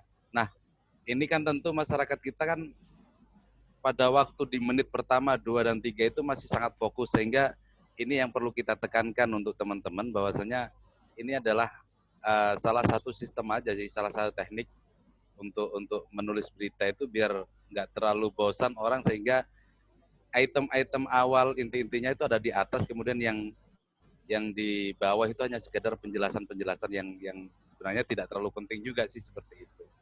Ataukah bagaimana, adakah teknik lain? Kalau yang saya tahu ini adalah piramida terbalik, gitu aja sih, Bang. Konsepnya tetap piramida terbalik, tidak. Ya.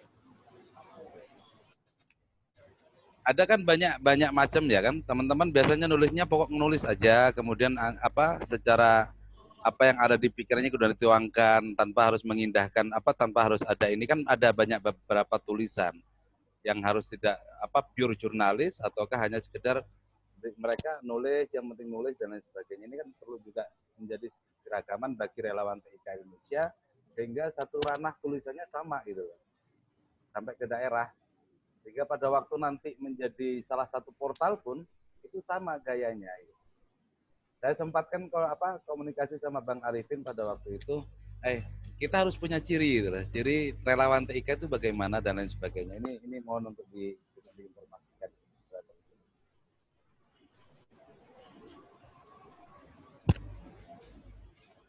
Gimana Bang Arifin? Bentar, saya ini sama Teng Erni.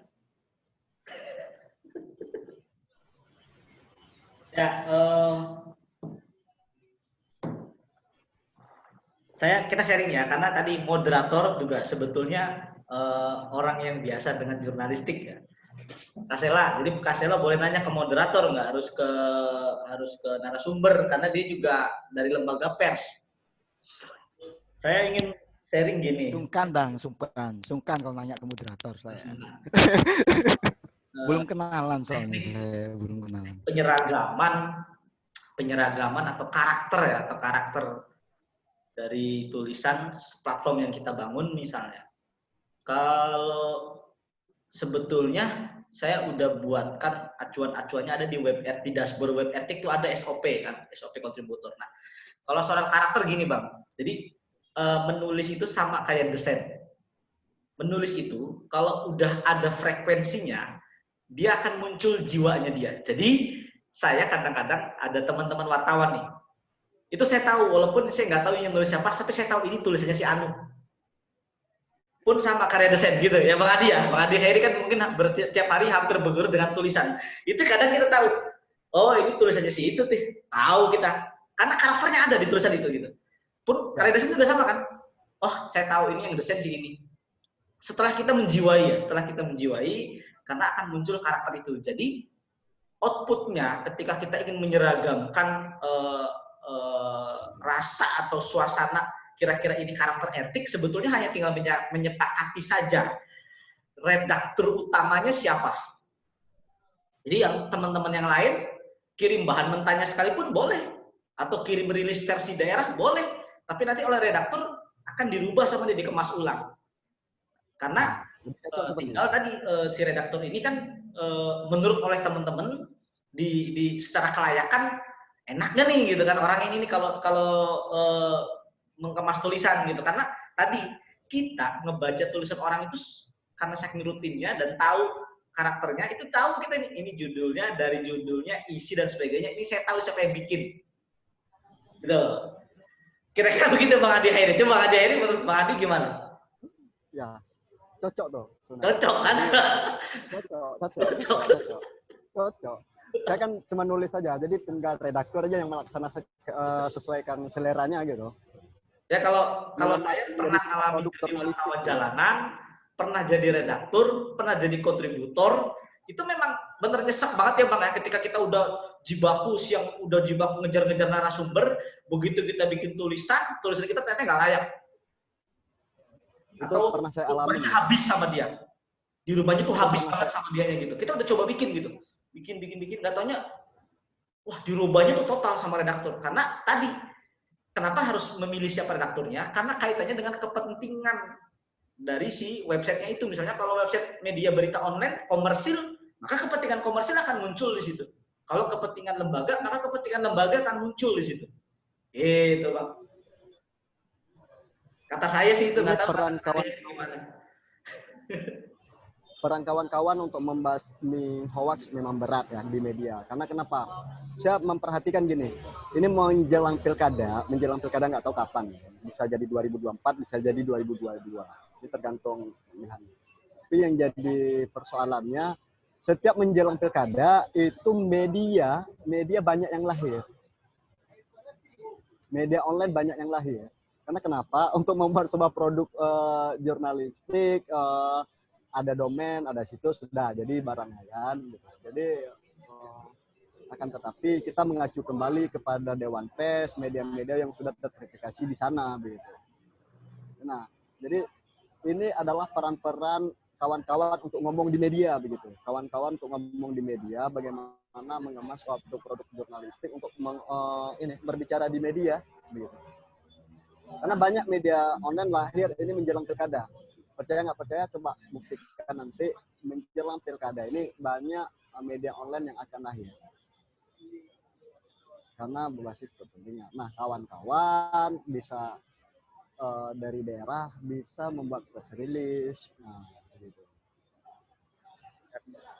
Saya boleh izin ya kepada moderator nih, mohon maaf. Kalau boleh dalam ini kan sudah pukul 20.31 waktu Indonesia Barat. Betul. Di bagian gimana Pak? Pasuruan. Ini ada waktu setengah jam nih. Ada waktu 30 menit sesuai dengan pamflet yang sudah kita sebar. Kalau boleh biar ada gambaran dari teman-teman. Semua sudah senior, semua sudah banyak tulis ya. Kalau boleh ada kita angkat satu Kan suaranya mulai hilang. Oke. Suara kecil tuh. Satu konten yang kita kemas nanti menjadi sebuah berita sesuai dengan judul kita, dari cerita menjadi berita, teknik menulis berita itu lebih cenderung di akhir ini coba kita buat praktek langsung biar teman-teman juga akan menjadi gambaran-gambaran tersendiri bagaimana sih mudahnya menulis sebenarnya, tapi kalau nggak malas gitu loh, karena seringnya saya malas nulisnya. Gimana Mbak? Monggo Mbak Sobah gimana? Ya, mungkin kalau untuk praktek sementara ini kira-kira teman-teman bisa nggak bikin berita nih dari acara ini aja gitu. Kan sudah ada narasumbernya, udah ada 2 narasumber, kemudian nama acaranya juga sudah ada, waktunya, kemudian medianya via Zoom. Kira-kira teman-teman sepakat nggak nih kalau untuk kita praktek langsung membuat berita straight news aja ya, Bang Adi, jadi 5W1H begitu. Kira-kira teman-teman bersedia nggak nih? Menurut Pak Arifin gimana? Ya. Oke nggak? Kira-kira kita kasih waktu berapa menit gitu? Oke Tapi aja, nanti kayaknya teman-teman nggak respon kalau nggak dikasih hadiah nih. Oh, oke. Harus ada ininya ya, motivasinya ya. Sebenarnya nih, Saya hubungi bendahara Ertik dulu ya, nanti kita kasih hadiah pulsa. Oke, jadi nanti akan ada voucher gitu ya. Voucher menarik bagi kira-kira berapa nih? 2 atau 3 orang lah ya yang sebetulnya gini, beritanya. Bayaran termahal jurnalis penulis itu apa? Bayaran termahalnya adalah tulisannya banyak yang baca. Jadi tulisannya banyak yang baca. Orang ngebaca tulisan itu terinspirasi. Itu bayaran termahal. Begitu ya Bang Adi? Betul. Karena gini, saya mengalami itu persoalannya ketika sudah capek, padahal gini, ngeliput demo, ngeliput kegiatan-kegiatan gitu kan. Pulang ke kantor, ngasih ke redaktur, tiba-tiba media nggak naik gitu. Apa berita ini gitu. Jadi itu kalau bagi kami, gini, kesenangan kami ketika berita udah naik, itu udah senang gitu. Puas banget ya. Kita muat ya, tulis aja di web Ertik. Konsolidasi kehumasan. Teman-teman nih belum ada respon nih dari kita nih. Mana mau nggak? Berani nggak nih? Saya kasih hadiah pulsa 100.000 bagi 1 orang pemenang.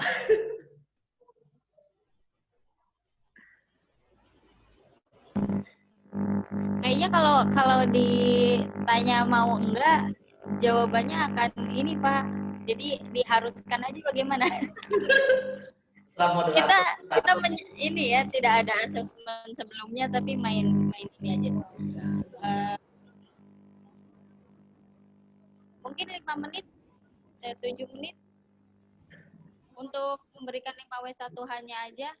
Teman-teman bisa langsung ketik di kolom chat, dia nanti bisa di-review gitu. Enggak, meskipun nanti kita dengan estimasi waktu setengah jam lagi, mungkin tidak akan bisa semuanya ya. Tapi mari kita lihat dan pilih yang terbaik gitu ya, Pak Arifin ya, Bang Adi.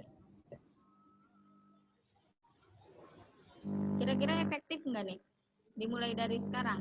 Boleh. Kalau ada ya sambil ngobrol, sambil cuap-cuap kita ya. Ya. Jadi kalau misalnya nanti misal saya nih lagi nulis terus nggak tahu mau apa lagi yang ditulis, bisa langsung tanya ya. Sambil nulis bisa langsung tanya gini, gimana caranya gitu, misal Bang Adi, gitu ya.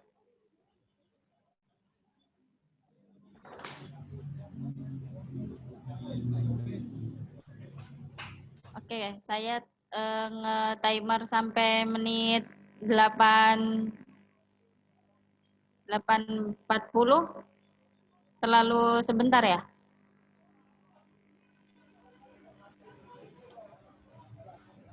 Sampai 8.45. Ya, 8.45 wis. Oke.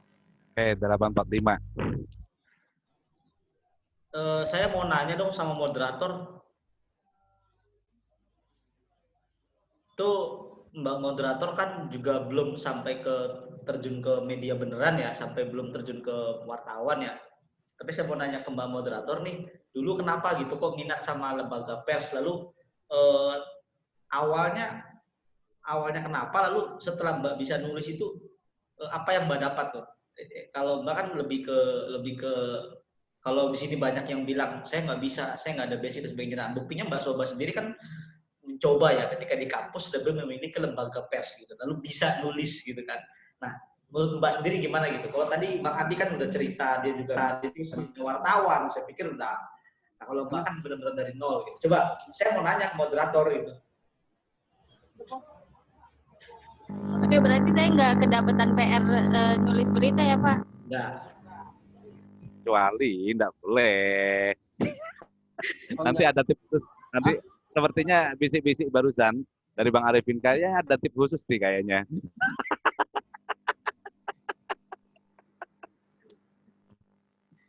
Oke, jadi ya sebenarnya gitu Pak, karena udah lama nggak nulis, saya juga banyak belajar dari Zoom pada malam hari ini gitu. Karena udah lama nggak nulis juga, pas ditodong suruh nulis berita lagi bingung juga. Dulu basicnya dari lembaga pers mahasiswa di kampus saya di IAIN Cirebon, tertarik ke dunia jurnalistik karena dari dulu terpaparnya itu ikut pelatihan jurnalistik dari MTS gitu, kemudian ke SMA, selalu ikutnya pelatihan itu dan selalu membahasnya mengenai 5W1H. Jadi mungkin kalau di pelatihan jurnalistik itu ada pelatihan jurnalistik tingkat dasar dan ada pelatihan jurnalistik tingkat lanjutan. Nah, saya nggak pernah dapat nih yang tingkat lanjutannya, dasar terus. Sampai saya berpikir mungkin di lembaga pers kampus ada saya bisa ketemu sama senior-senior atau kawan-kawan yang memang bisa nulis berbagai macam karya tulis gitu, nggak cuma berita, ada cerpen juga, kemudian ada artikel, ada feature. Cuman memang setelah nulis pun, setelah masuk ke lembaga pers itu pun, saya prematur juga, tiba-tiba ditunjuk aja gitu jadi pimprek. Padahal saya belum tahu apa-apa. Jadi mohon maaf nih Pak Arifin kalau membuat kecewa ya. Sebenarnya saya juga prematur, belum banyak belajar tapi udah ditunjuk gitu.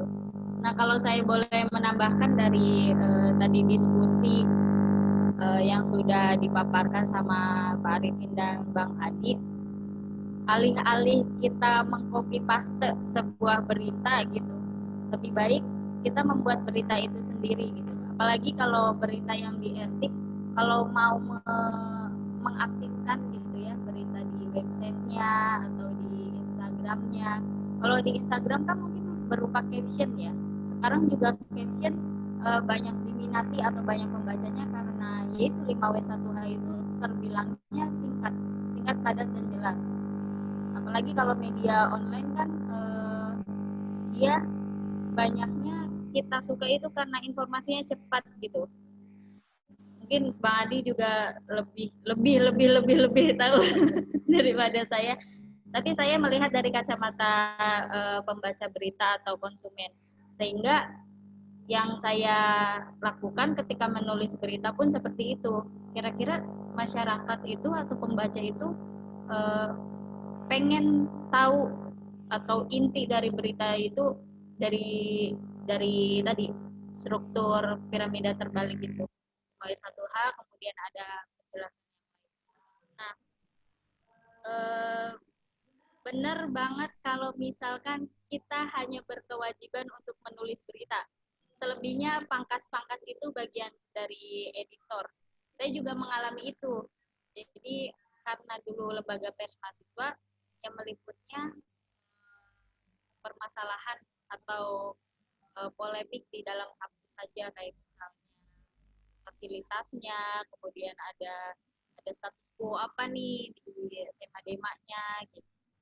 Seputar itu aja. Tapi begitu masuk ke etik, saya menemukan space atau ruang di mana kita itu diberikan ruang untuk berekspresi melalui tulisan yang dibuat dari teman-teman Humas. Kebetulan saya juga di relawan TIK Kota Cirebon masuk ke tim Humas, dan teman-teman dari Humas itu memberikan saya keleluasaan gitu. Mungkin perlu dibentuk juga tim redakturnya untuk bisa menyaring berita-berita yang ditulis gitu. Tapi sejauh ini dengan adanya keleluasaan itu, jadi saya bisa lebih berekspresi, terutama pada berita-berita event Memang problemnya konsistensi dan nggak males itu. Mungkin itu sih Pak Arifin yang bisa saya share sepengalaman saya menjadi humas. Ya, cukup. Kayaknya Bang Bahrudin nanti edisi berikutnya gantian nih Bang Adi Khairi yang borong. Boleh. Sangat boleh. Jangan. Nah, Saya ini kan tidak memungkinkan cukup dalam penulisan berita. Ini kan butuh praktek yang lebih Betul, mendalam. Pak. Iya, tidak instan gitu. Secara hari ini mungkin teoritis, ya kan, teoritis.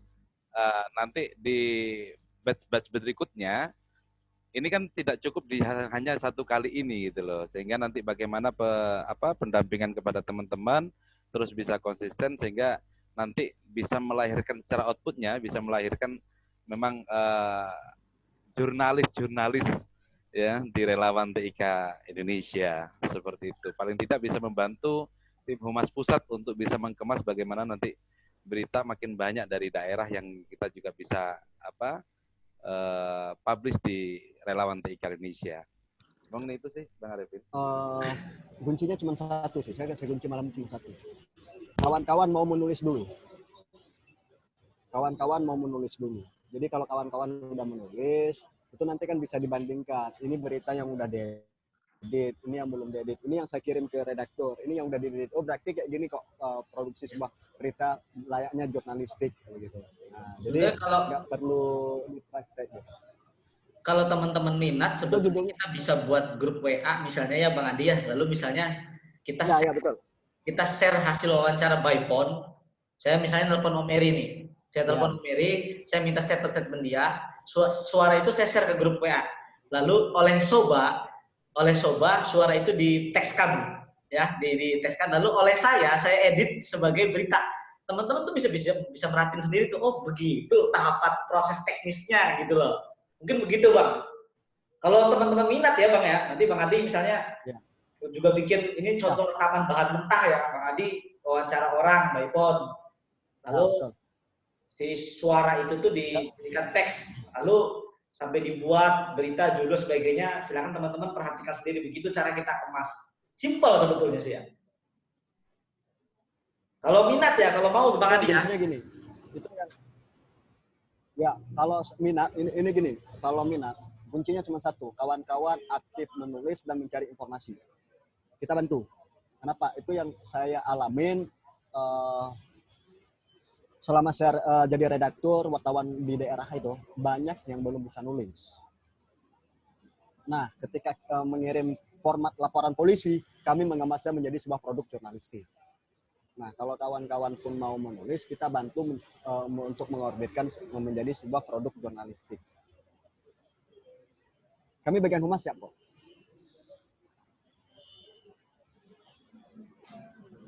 Mungkin itu bisa jadi solusi ini Pak Arifin, barangkali teman-teman di sini nggak siap gitu untuk menuliskan hasil berita pada malam hari ini yang sempat kita sepakati 845 tadi selesai karena belum ada yang menuliskan di kolom komentar gitu ya, di kolom chat.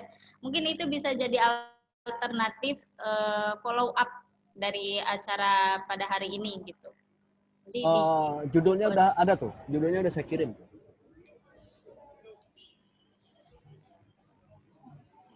Oke, judulnya tingkatkan sinergi bidang kehumasan relawan TIK dibekali teknis penulisan berita. Tinggal kemas aja tuh menjadi jurnalis satu hal.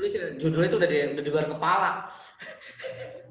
Jadi dari judul aja kita udah tahu ya, paling nanti melihat dari isinya, oh teknis penulisan berita yang di-share tuh ada apa aja gitu. Mungkin yang bisa tinggal menambahkan kalimat langsung aja, hal tersebut disampaikan oleh Ketua Bidang Kehumasan Muhammad Arifin gitu. Yang ngutip aja kalimat beliau tadi. Bahwa penulisan berita mengacu kepada 5W1H.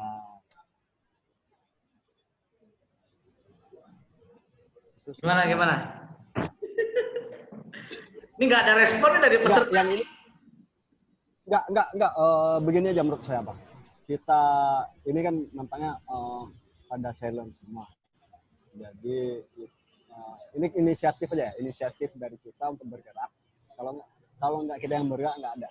Jadi kita yang bergerak, bagaimana kita mulai dulu dari kita publikasi kegiatan-kegiatan kawan-kawan yang di daerah kita bantu.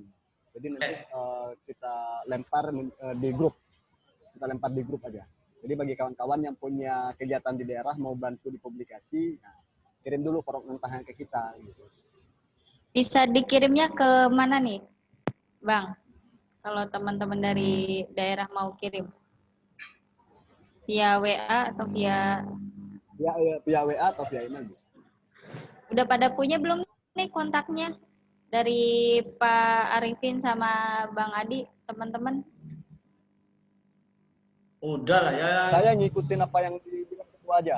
Ya. Saya ngikutin apa yang kata ketua. Paling Bang Adi yang belum punya itu kontak sobanya. Kalau saya udah punya kontak Bang Adi. Saya belum punya. Nah. Ya, jadi ini kita rumuskan, kita kerucut menjadi yang di redakturnya sampai ke editornya dulu. Ya. Ya, intinya wilayah Sumatera ini kita coba ikhtiar ya, kita sudah coba melakukan penyemayan, penetrasi, pendalaman teknis, motivasi dan sebagainya, dan kami juga komitmen untuk mendampingi, membantu teman-teman problemnya apa. Nanti itu juga saya sampaikan di grup RT Indonesia. Barangkali teman-teman humas ada problem apa, kita siap bantu, siap kawal, tata kelola informasinya gitu. Teknisnya ya nanti saya coba follow up lagi di grup.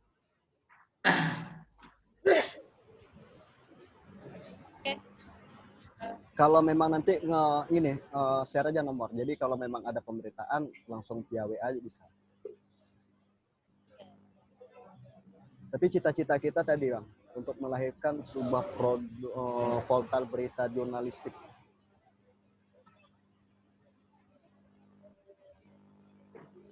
Bang Bahrudin gimana, Bang?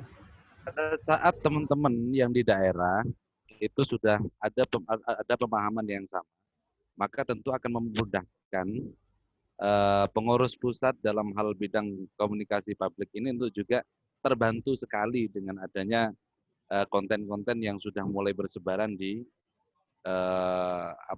penulisan berita-berita yang sudah bersebaran di daerah. Kita bisa gampang sekali untuk memetakan pemetaan dan lain sebagainya. Nah, ini kan juga salah satu tujuan kita mengadakan kegiatan roadshow.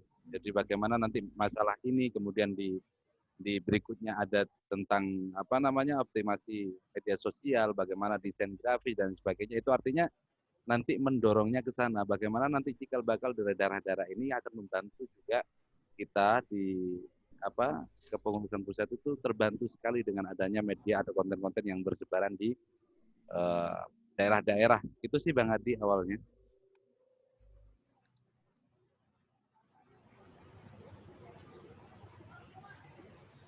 Saya jadi redakturnya aja ya.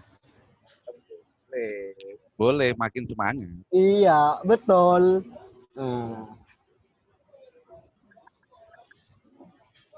Tinggal dirangkai aja nih. Kalau kami kan tukang nulis. Ada waktu 9 menit lagi nih. Kalau memang dirasa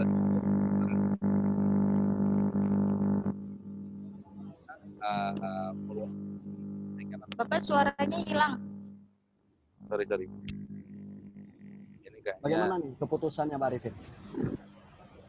Kita kalau udah selesai kita tutup aja. Nanti kita evaluasi lagi gitu. Tapi kita udah berusaha kami dari komunikasi publik sudah berusaha melakukan ini, dan kalau tidak harapannya sih ada dari 100 kita tebar bibit adalah berapa yang jadi gitu ya. Harapannya sih gitu. Paling kita pancing di grup aja nih. Jadi kalau pancing di grup, kalau memang kawan-kawan punya kegiatan, kawan-kawan punya mau nulis, jadi nanti bahasanya bisa dikirim dulu gitu.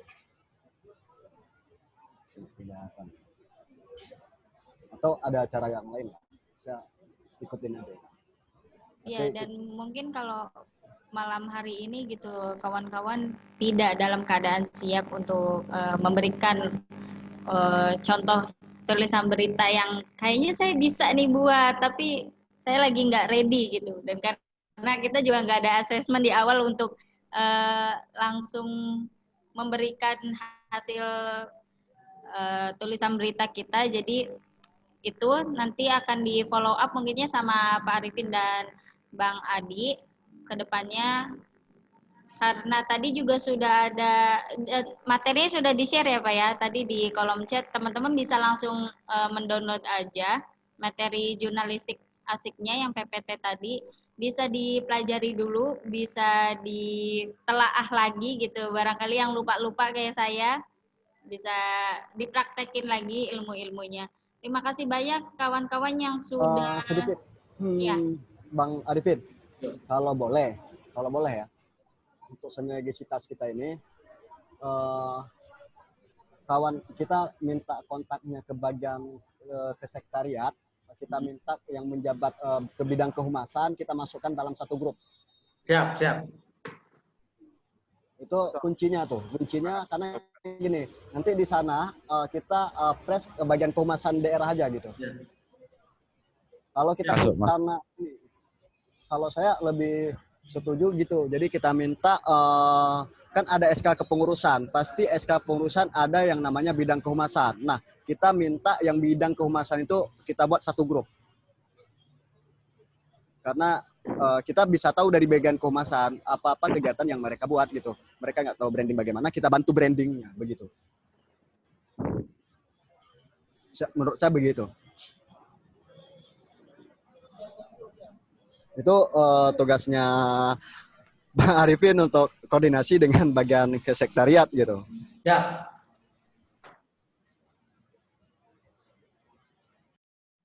Oke, jadi dicukupkan ya Pak ya. Kita sudah mensepakati bentuk follow up-nya seperti apa dari kegiatan pada malam hari ini. Saya juga mau mengucapkan terima kasih banyak buat teman-teman yang sudah hadir. Ini udah ada nih yang mohon undur diri. Mungkin durasi kita juga sudah cukup ya. Sekarang di 8.54 waktu Indonesia bagian Barat. Terima kasih juga kepada Bapak Muhammad Arifin dan Bang Adi yang sudah memberikan materinya yang luar biasa bermanfaat, insya Allah dipraktekkan di teman-teman relawan TIK di daerah gitu ya, khususnya di bagian humas atau mungkin di bidang lain juga. Semoga harapan dari yang sudah dipaparkan tadi bisa terwujud, bisa tercapai. Setidaknya dari kita akan bisa ada yang menulis berita sebagai bentuk dokumentasi dengan tujuan memberikan citra baik tentunya bagi organisasi relawan TIK ini. Cukup dari saya selaku moderator undur diri. Terima kasih banyak kepada Bapak Arifin sekali lagi dan seluruh kawan-kawan yang sudah hadir. Ada lagi yang mau disampaikan Bapak untuk terakhir? Cukup? Cukup. Baik. Wassalamualaikum warahmatullahi wabarakatuh. Terima kasih. Oh iya, kita nggak ada sesi foto bersama loh Pak. Mau ada tidak?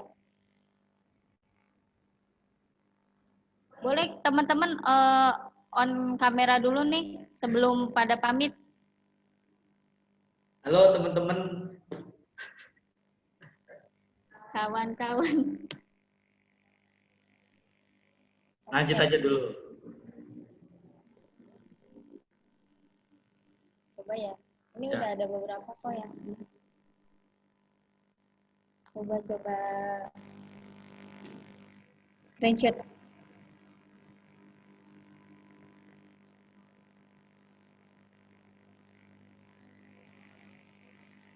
Oke, sudah.